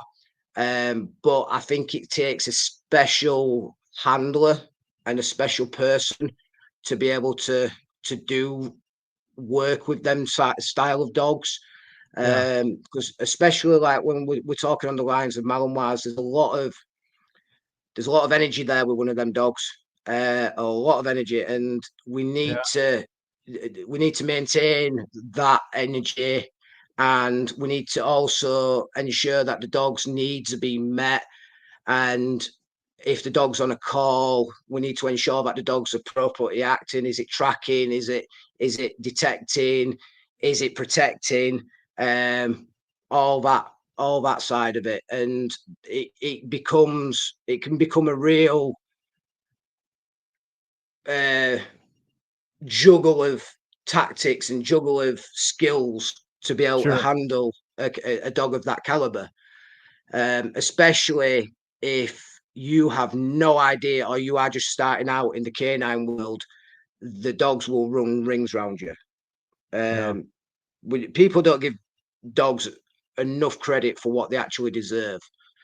They're very smart, intelligent animals. There's a great documentary at the minute on Netflix, Inside of a Dog's Mind.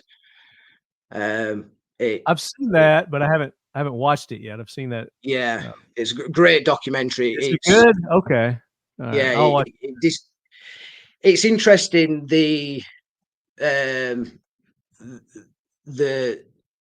regarding like the oxytocin levels and the bonding process of the dog and human, and how we imprint onto a dog. I think if I remember right, it's 16 facial impressions onto a dog. A dog recognizes and actually performs himself.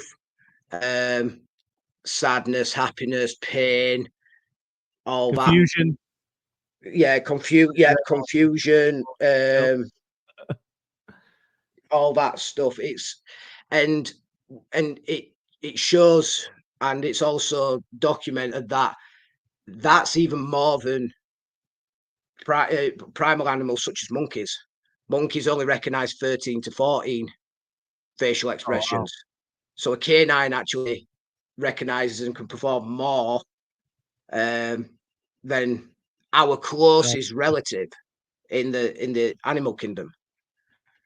Allegedly. Allegedly. Now, what is your favorite breed to work with? Hands down, English Springer Spaniel. English Springer Spaniel. Is that is that the one that just jumped up in your lap a minute ago? No, so that is Ellie. She's a Labrador. She's a black Labrador. Okay. I have a soft spot for Labradors as well. But English Springer Spaniel every day of the week. I absolutely miss Megan. She was a phenomenal dog. And she always had a place in my heart, and the level. There's just something about Springer Spaniels. I just enjoy being around them. I enjoy being around every dog. Well, sure, dog. Yeah, I do too. But growing up, I had Cocker Spaniels and Springer Spaniels. When I was younger, growing up, I always loved those dogs. They're always very affectionate and protective. Because very protective. Yeah. They bond with you, and they'll. Once that bond is created, it's crazy. She would not leave my side. It will.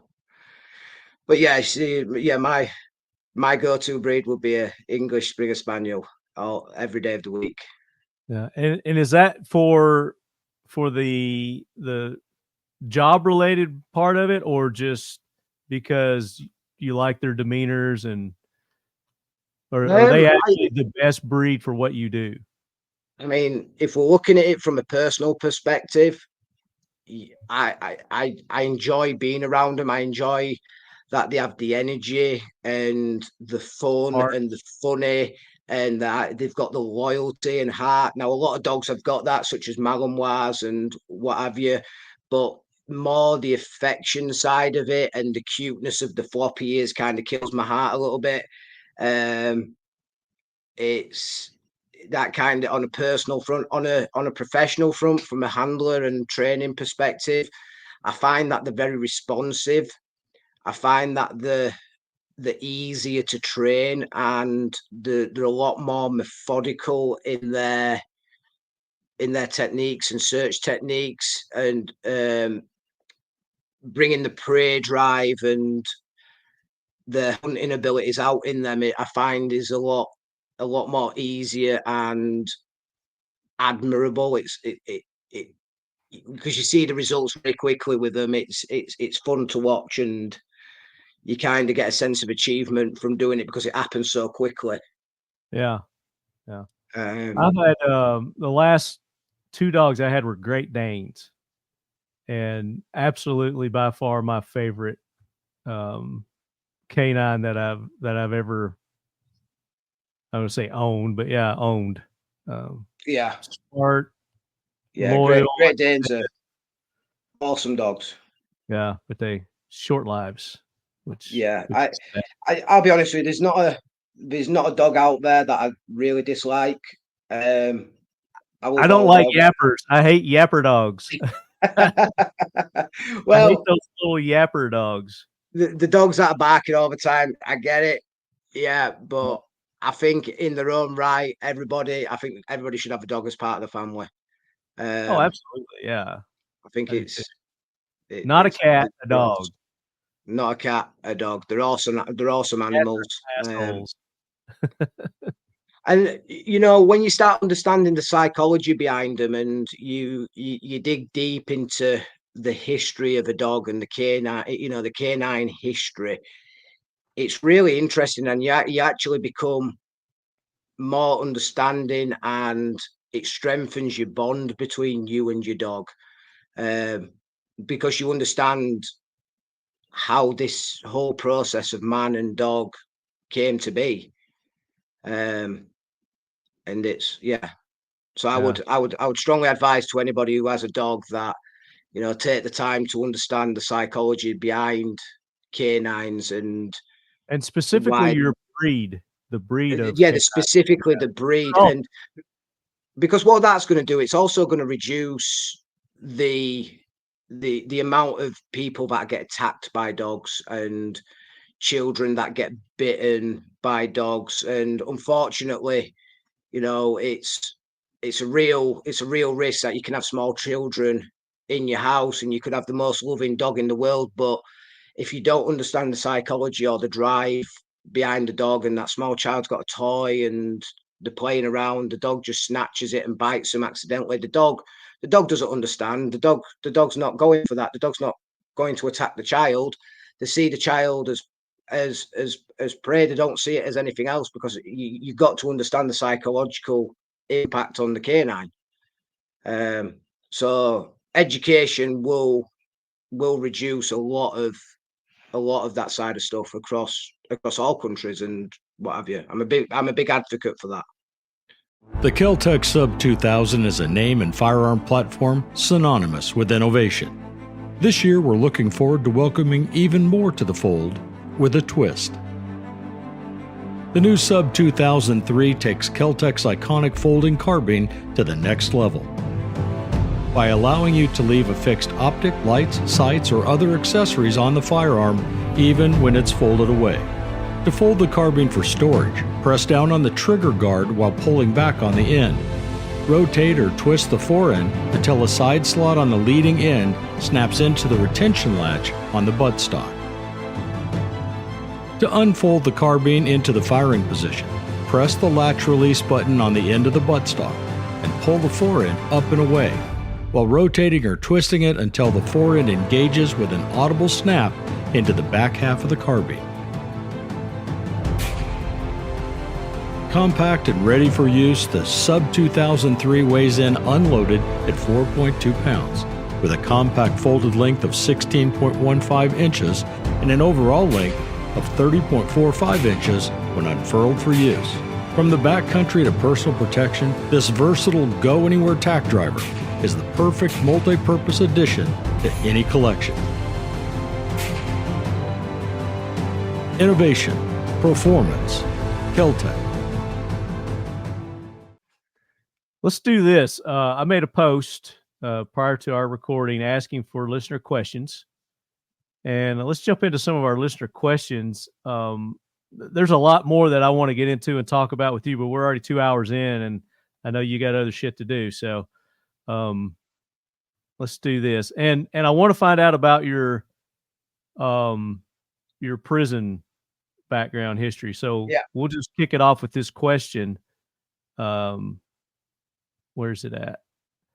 Dixie 2809. What exactly is Her Majesty's prison service? Okay. So Her Majesty's Prison Service it's the prison system for the UK, essentially. I guess it would be his prison service now, wouldn't it? Yeah. His Majesty's. Yeah. technically his Majesty's prison service. I served under the Queen, so it'll be always Her Majesty's prison service to me. Right. I know, and that's no disrespect to the King, but I served under the Queen, so as far It as was I'm hers. concerned, Yeah. it was Yeah. hers.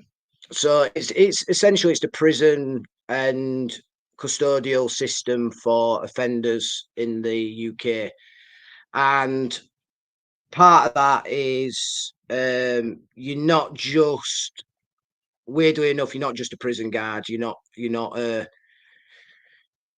not just locking people up behind cell doors. There's a lot more to it than that. There's a lot of rehabilitation there. You kind of take on the role of a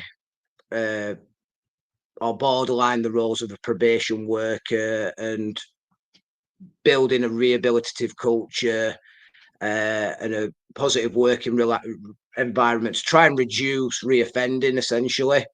Now, me specifically, I worked within a self-harm and suicide prevention unit. I was heavily involved as a supervising officer with dealing with individuals with mental health disorders, self-harm, tendencies towards committing suicide, and working with them individuals to develop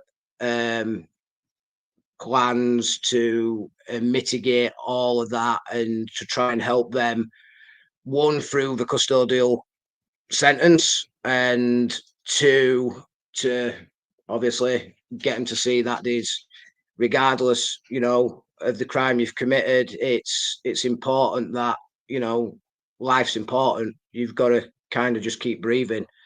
I was also part of the use of force team, which I was a use of force instructor teaching multiple officers how to use force, carry out cell extractions, riot control, working at heights, getting prisoners, hostage situations, that side of stuff, within that environment, working with other officers to train in suicide prevention and self-harm. So it's quite a different array of things as a Her Majesty's prison officer. You kind of got to be an advocate for pretty much every role. You're not just, like I say, you're not just locking people behind the doors. Your job is led towards a multitude of different disciplines to be able to do How long that. did you do that? I did that for short of 6 years, about 5.5, 6 years, and then something happened and I left. I will just say I had my hand forced. We'll just leave it at that. Did you do any K-9 work while you were in the prison system? Not in the prison system. Whilst I was working in the prison system, I worked with the K-9 units, supporting them. When typically K-9s were involved, we would be dealing with riot situations. I would have them as part of my intervention team, to deploy them into a cell, to move them. Whether we're moving a high-profile prisoner, we'd typically have them on an escort, and that side of things. And the breed of dog typically used in that area, it would be like Dutch Shepherds, German Shepherds, Malinois. I've seen Dobermans used. I've seen Rottweilers used. So the pictures I'm showing you now, these are of a senior team leader, Joseph Garcia. I've had him on the show multiple times. Right. And have you heard of him? I have not. No. Okay. So what his team does, and I think he's a private contractor, is like you said, with riots and things like that, he trains these giant schnauzers. Yeah. And specifically it's for prisons and prison riots and, you know, things like that is when his team comes in. But he goes all over the world with his team of K-9s and, you know, just his team. You see, he uses a bullpup shotgun when he does his. He's a firm believer in those. But yeah, I was just curious if you might have known him. I've had him on the show. He's a friend of mine. I'm going to check him out though. I'm very interested in that. Yeah, I'd be happy to connect you guys or shoot you his link so you can learn more about him. See if you're interested in. Yeah, sure. Also, my brother.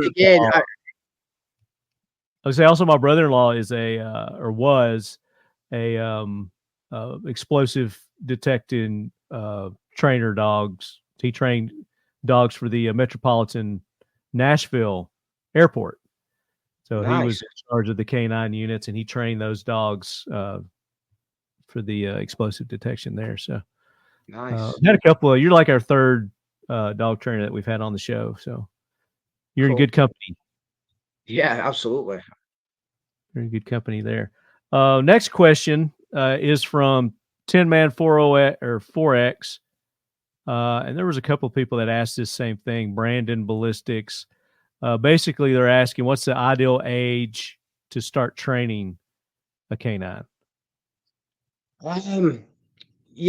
Well, it depends on what we're looking at. If we're training for working circumstances, the working dog, we're looking at starting them, you know, training from 8 weeks old, you know, and that's starting. You might think, well, 8 weeks is crazy, but you're starting with socialization, environmental training. You're building the jaw strength up, especially if you're going to develop him into a protection K-9 or patrol K-9. We're going to build that strength of the jaw up and develop the bite work. Typically, you're going to do that after they've lost all the puppy teeth, so you don't mess all the mouth up. But the training pretty much starts from day one at a young age. Environmentals, socializing, and then when the dog gets to around between 8 to 12 months, then you start going to look at a lot more intensive stuff such as protection work, agility, obedience, and then around the 18 to 24 month mark, the dog's going to be looked at as being able to go operational. And that's where the dog has matured enough to be able to be placed in a operational environment. So yeah, you know, you can start as early as 8 weeks. That's kind of when training starts for any dog. When you get them, even if it's your pet dog or anything, you ultimately start training them, whether that's potty training, whether that's, you know, teaching them to sit. You know, a dog at that age will learn how to sit. It's all about positive reinforcement and building off of that. Is there an age that you would say it's just too old? It's not worth your time to. Well, there's a saying there: you can't teach an old dog new tricks. Older the dog gets, more stubborn they get in sense. But what you kind of got to take into consideration: older the dog, more aches, pains, joint problems, health issues that could be underlying. You know, the dog might not want to. You might not be able to teach an old dog to sit because it can't sit because its hips are bad. You know, so it's not necessarily that the dog doesn't know how to sit. It's just because it physically can't do it because its hips are bad, and they're just like, you know what, screw you, I ain't doing this. But yes, there is typically, like with working dogs, you would retire a working dog between the ages of 8 and 9. And you'd retire them at 8 and 9 and let them live a happy life within the home environment. And, you know, to train them, the cut-off point, you probably want to be looking at about 4 or 5.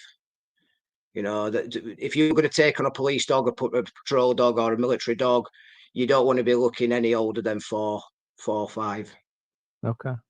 And that's because as well, the longevity of it is, you know, if you take a dog from being puppy, you've got the dog for approximately 9 years, 8 to 9 years. But I mean, obviously, the sooner you start the training, the better. Well, right.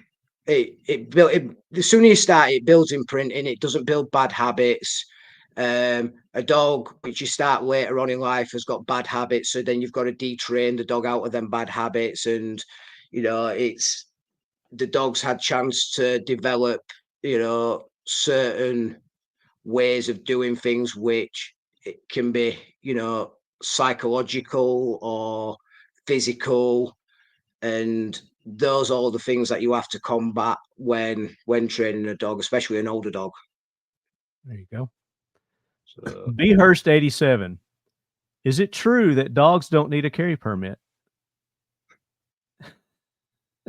yeah, I saw that. And I'm like, is it that? true that dogs don't need a carry permit? I'm like, yeah, that's pretty good. Well, They're not prohibited from carrying, are they? I don't think dogs are prohibited from carrying. There's no law that says dogs can't carry. not that I'll be honest with you. Asking that, it's not something I'm clued up on within the States. I mean, I'm clued up on my Just personal being a law. smart ass. He's being a Yeah, smart ass. but I was like, probably could strap a dog up and it just be there as you carry. Have you seen John Wick? The fourth one. There you go. John Wick There you 4, where go. she's got the K-9s and she puts the Yeah. gun. But he did, I did notice on there, he just needs to get her a vest. And, actually, vests for K9s is a real thing. It's a real thing, especially for working dogs. They're expensive. Yeah, they're expensive. They're a lot of money. But if you're working in an environment which is hostile, high profile, and the money and budget allows, get your dog the best equipment. Harnesses, leashes, working in them environments, you want to run the best equipment you can. There you go. He also asked, how was it working with our Tennessee queen, Miss D? Yeah, so Dolly's awesome. That it's the only way I can really go about it. She's so professional. She's a pleasure to work for. She was a big part of my immigration. She wrote me a personal letter supporting my immigration and my visa process. Nice. To come here and be part of, obviously, of being part Nobody of. can say no to Dolly. Well, right, and that kind of also led on to helping me get my, my Tennessee Armed Guard license, which I'm the first. I'm happy to say I'm the first non-immigrant to be issued a Tennessee Armed Guard license, which is quite a big achievement. But yeah, as for Miss Dolly, she's great. She's very understanding. She's always asking about my family. She knows my boys and my wife's name. She's always interested, always understanding my job role and where I fit into the team. It's quite funny, really, because she'll go, the foreigner's here. So I kind of. Did she get to pet the dogs? She has done. Yeah, she has done. She's stroked the dogs. She gets to pet the dogs. Does she have her own dogs? Does Dolly have dogs? She has Billy the kid. Billy the kid, who her manager looks after. It's like, is it a little yapper? Is Billy the kid a little yapper? No, he's if I remember rightly, he's a French bulldog. He's a little Frenchie. Not much of a yapper. But yeah, he's a cute little thing. But yeah, she's great. In a nutshell, she's great, and she takes care of everybody. She has a great outlook on things, and she's a wonderful person. Deemed a saint. They need to make her a saint. Pew Pew RN asked, do you carry specialized medical gear for your dog? So I saw that, and I had this little bit of kit prepared. So this is kind of something I carry on my person. It's just a basic, it's just a basic medical kit for dogs, for trail dogs.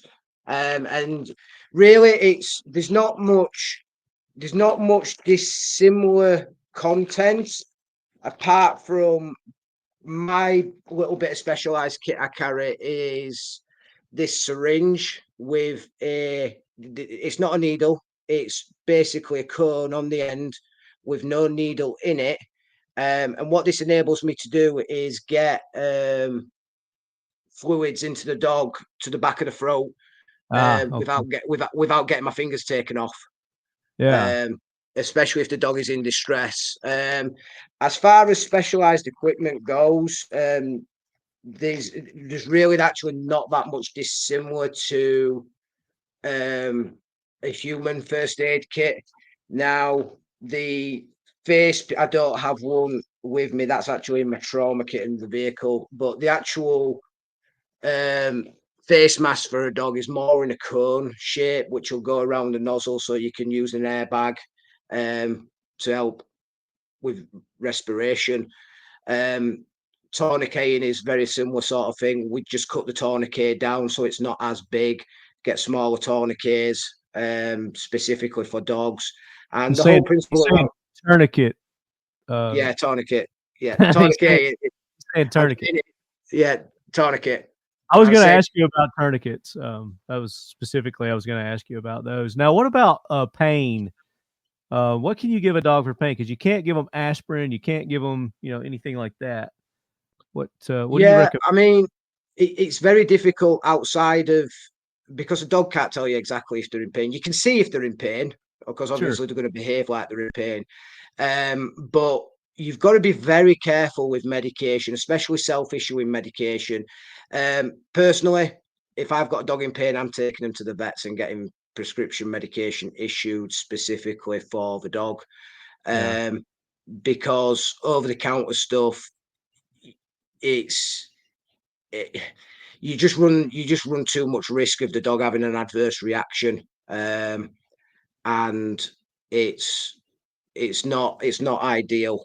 It's just not ideal. It's not worth. Yeah, it's just not worth it. It may work, it may not work, and personally, I'm just not willing to run that risk when I have the ability to take it to the vets. And now, at the end of the day, if we're looking at gunshots, we're looking at broken bones. All that it's going to be traumatic for the dog. But a dog's pain threshold, they're very resilient animals. They're very resilient animals. So you'll be quite surprised actually what they require. Yeah. We'll do a couple more here and then we'll wrap it up. P-Man 301. How do I train my dog to attack specifically Nikolai Aplanap? So specifically, I mean, specifically is quite a broad word, actually. Specific, how can I explain it? If we're talking about specifically a threat, it's a long process. We've got, it includes baiting the K-9 to bite development, to targeting, to focusing, to environmentals. There is a whole array of teaching your dog how to target a specific threat. Now, a lot of generalized when we're teaching patrol dogs and protection dogs, we're teaching it off a threat, which is a general threat, whether it's a gunshot, a stick, a person screaming and shouting, it alerts the dog. And what we're doing, we're heightening the dog in them situations through certain training techniques, which a decoy or what we call a beta will bring out of the dog, bring that defense drive and that prey drive out of the dog for it to, indicate that specific threat. But as far as like specifically one person, you would never be able to do it. Yeah, you're just going to create hatred in the dog, and that's when it just become a liability. So my advice on that one is if you want your dog to specifically be a protection dog, I would seek professional guidance and training on that to help accomplish or achieve that. But it also depends on the breed of dog, because some breeds of dogs don't necessarily have the required prey or defense drive to enable them to be protective enough and don't have them protective instincts as desirable of protective instincts. So, and it doesn't matter how much training you get your dog, or you send them to the best trainers in the world. If you don't consistently follow the commands and the routine, I guess the dog's going to fall out of the training. You're going to lose that training. So, you as a dog owner, if you're going to spend all this money to get your dog trained, you need to get yourself trained as well. 100%.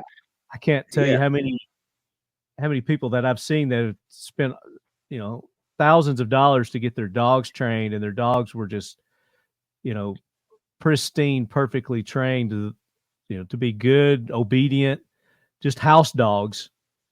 We're not talking working dogs here at all. And then, 3 months later, because of the bad habits of the owner, they've lost all that training and all that money that they spent, and they get mad at the dog because of it. And then they get mad at the dog, and then the dog feels like it's done something wrong. It's so the whole training method of somebody having your dog sent away to a trainer for the trainer to train the dog, then to send the dog back to the owner without the owner being trained it's crazy, in my opinion. I think it's a poor training process. And the reason I say that is because, believe it or not, the dogs know what they're doing. The dogs know how to sit. The dogs know how to lay down. The dogs know how to bark, and they know how to prey and hunt. They all know how to do that. Natural, because they're all natural things for a dog to do. What they don't know how to do it is on command. And essentially, all we're doing is teaching them how to do it on command. But there's no use in the owner sending a dog away for another person to put a command into them and train the dog, and them not know how to give the command, for example. So let's take sit. Sit, it means sit. Now, if I say sit down, well, what does sit down mean? What command am I giving the dog? And am I telling the dog to sit, or am I telling the dog to down? He's going to look at you like this. The dog's you're going to confuse the dog, and then the dog doesn't know, because the handler hasn't been educated. The owner hasn't been educated on how to instruct the dog correctly, or how to walk the dog correctly on a lead. So, like having leash control, you'll see a lot of people holding a lead very tightly. Well, if you hold a lead very tightly around my neck, what am I going to do? I'm going to fight. Yeah, I'm going to fight you, because it's survival instinct. That's how it works. So if you put tension on a lead whilst you're walking a dog, the dog is going to pull against you because it's feel like it's choking, which then you get into a fight with them. So it's important that if you are going to go out there and have your dog trained, go with your dog and train with your dog. And, at the end of the day, staying on top of that is paramount, because them skills will fade. Very good. Very good. There's a few more questions here. You read through these. Did you see is there anything that stood out, or we covered most of the ones that you wanted to talk about? We've kind of covered a few of them. And we covered some of them already in our discussion. So we do this, Lee, for our listeners that participate. We reward them. So go through there and pick your favorite question that we did, and we're going to reward that listener with a prize. And I want to give you the opportunity to, if you want to give away one of your books, you're more than welcome to do that. But I don't expect you to. So okay, let's have a look. So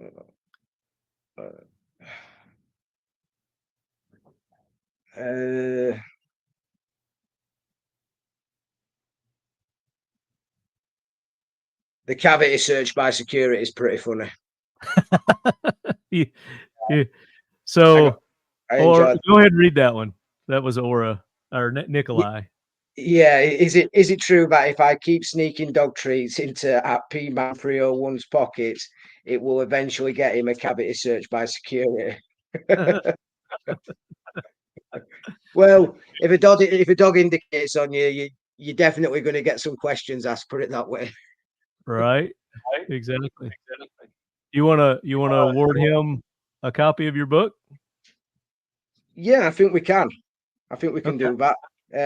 Yeah, if he can get me his information, I'll send him a signed copy of my book. Yeah, so they know the routine. So Nikolai, email me talkingled@gmail.com, and there it is there.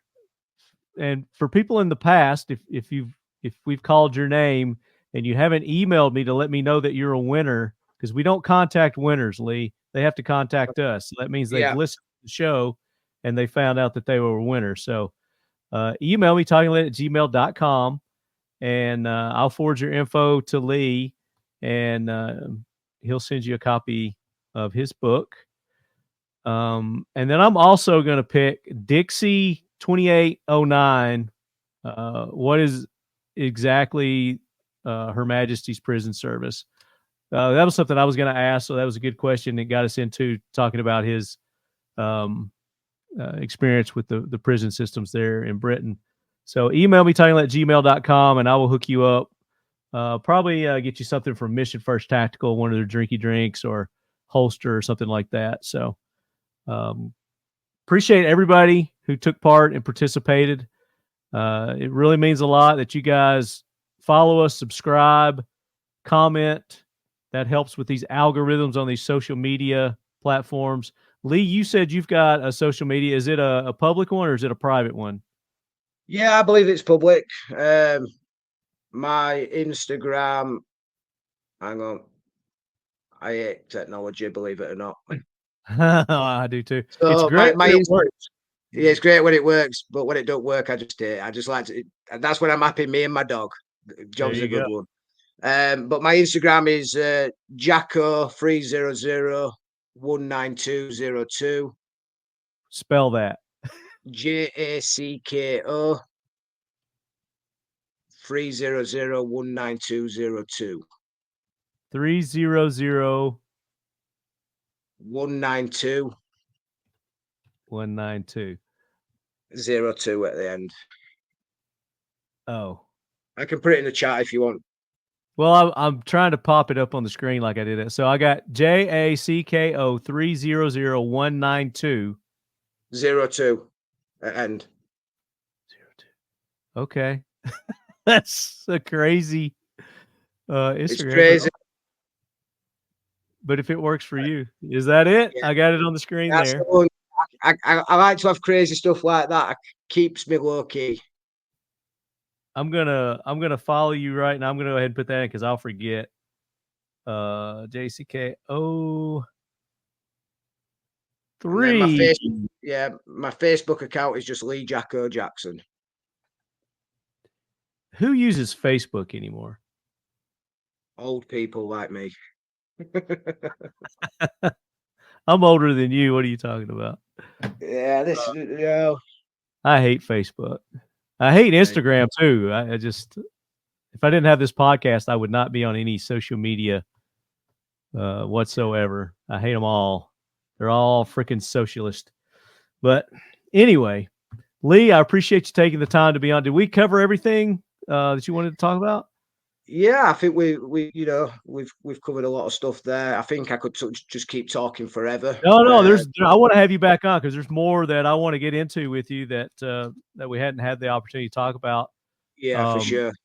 So I would love to have you back on. I know the lead heads are going to enjoy this, and they're definitely going to want to have you back on too. Maybe I can get you and Brian on an episode together. That would be that'd be fun. I mean, just one on that one. I hugely appreciate you having me on the show. It's a privilege. It's something I've been excited about doing. I'm super thankful to Brian. He knows why I'm super thankful. He's had a huge part to play in mine and my family's success here in Tennessee. So just like a huge shout out to him for that on that one. Well, we But like I definitely say, need to all hook up for dinner or go yeah, to the range, or we go to my farm and go shoot. If you yeah, guys that like absolutely sounds epic. to shoot. But I think it'd be a good episode if I got you and Garcia and maybe my brother-in-law David on too, and just Yeah, get all geeks together, dog training geeks together, and yeah, that'd be fun. I enjoy that stuff, and I have a colleague as well who I work with. He's a former U.S. Army K-9 handler, oh, nice. multiple awards, multiple you know arrests and detections with his K-9s. Yeah, Oh, that sounds like he'd be a we good got. guy to jump on. We definitely need to. We got to get you back on. Now, do you offer training as a service? Is it like a business for you, or are you strictly just with this company and you're doing the executive protection? Because if you've got Yeah, like so a I'm strictly with this company now. If people want to approach the company, which is Squadron Augmented Protection Services, squadron augmented services, yeah, protection Brian's talked about services. that, I Yeah, think. this is Brian's company. Um, and talking about that, I forgot to mention about the Tennessee Rangers, and Oh yeah, we've talked about the Rangers on here. Are you part of the Tennessee Rangers now? yes, sir. So I'm a captain within the Tennessee Rangers, and I'm also the first English Tennessee Ranger to be part of that organisation. Very. So Squadron Augmented Protection Services. So if anybody's requiring K-9 services, whether that's training or actually services carrying out on venues or anything like that, just hit us up and we'll get you taken care of. There it is. There it is. Again, Lee, it's an absolute pleasure having you on, and I look forward to having you back on. And I said the lead heads will too. Your book, again, talk about your book.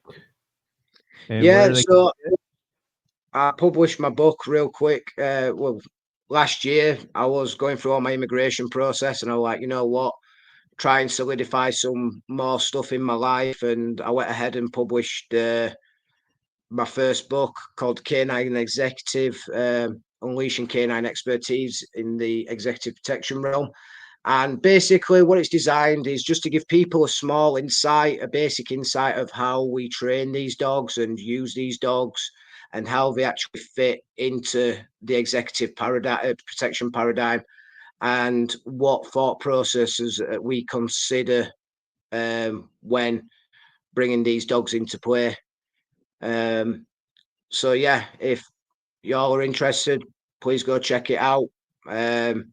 $10.99 on Amazon. You get a hardback for $14.99, and Yeah, I'm sure if you if they send it to you, you'd autograph it and send it back to them, wouldn't you? yeah, absolutely. Absolutely. I mean, I'll be honest with you, personally, I was never in it for the sales. I'm not the next J.K. Rowling. But I God, I I did hope it. not. Yeah, I did it because I enjoyed doing it. It was a good outlet for me, and it was something which I thought, the K-9 industry would benefit from. Yeah. Well, there you go. So So, guys, check yeah, him out. Follow him on the Instagrams. Let him know how much you appreciate him being on. Make sure you go and support all of our sponsors. Use these discount codes that we give you, because if you don't use them, then we're going to lose them. They'll take them away from us. But the more you use them, typically they increase those and give you even better deals. So, Mission First Tactical, use the code LEADHEAD. You're going to get 20% off. Seal 1, use the code LEADHEAD. You're going to get 25% off at Seal 1. At Firebird Targets, use the code TL15. You're going to get 15% off. Use the code LEADHEAD at Lockdown. You're going to get 15% off at Lockdown. Keltec, I haven't given that code in a while because they deactivated that code, and we're in the works of redoing something else with Keltec. So that's going to come. So stay tuned for that. But just know that lead head code isn't working anymore. But I think if you go to their Instagrams or whatever, they have other codes for you to use that you can use. And then if you want our AK Corner official swag, logo, t-shirts, hoodies, mugs, leadies, go to Factory 47. That's Factory with a K, FAKTORY 47. Leadhead, you're going to get 10% off anything there. And are you a beef guy? Do you like beef, Lee? You like steak, a good burger? Yeah, I love the steak. Gotta have the steak. I see you also like Jack Daniels. You've got a lot of Jack Daniels behind you there. Any whiskey, anything whiskey, love it. I'm a big fan of George Dickel. There you go.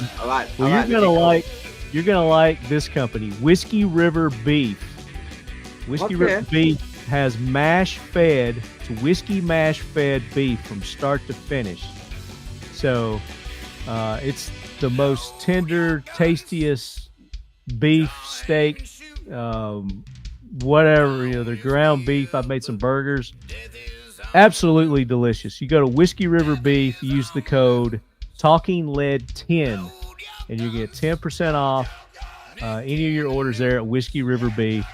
And we're going to have Prentice on again soon. He's the owner of Whiskey River Beef. He's got some other big announcements that he's going to make for you lead heads out there, and take care of you. So, yeah. All right, lead heads, that does it for this episode of the Talking Lead Podcast. Make sure you go back and check out those past episodes to get in on the giveaways that we're doing and the discount codes. But until then, as always, lead heads, keep your loved ones close. And keep them poochers even closer. She said she made our best thing.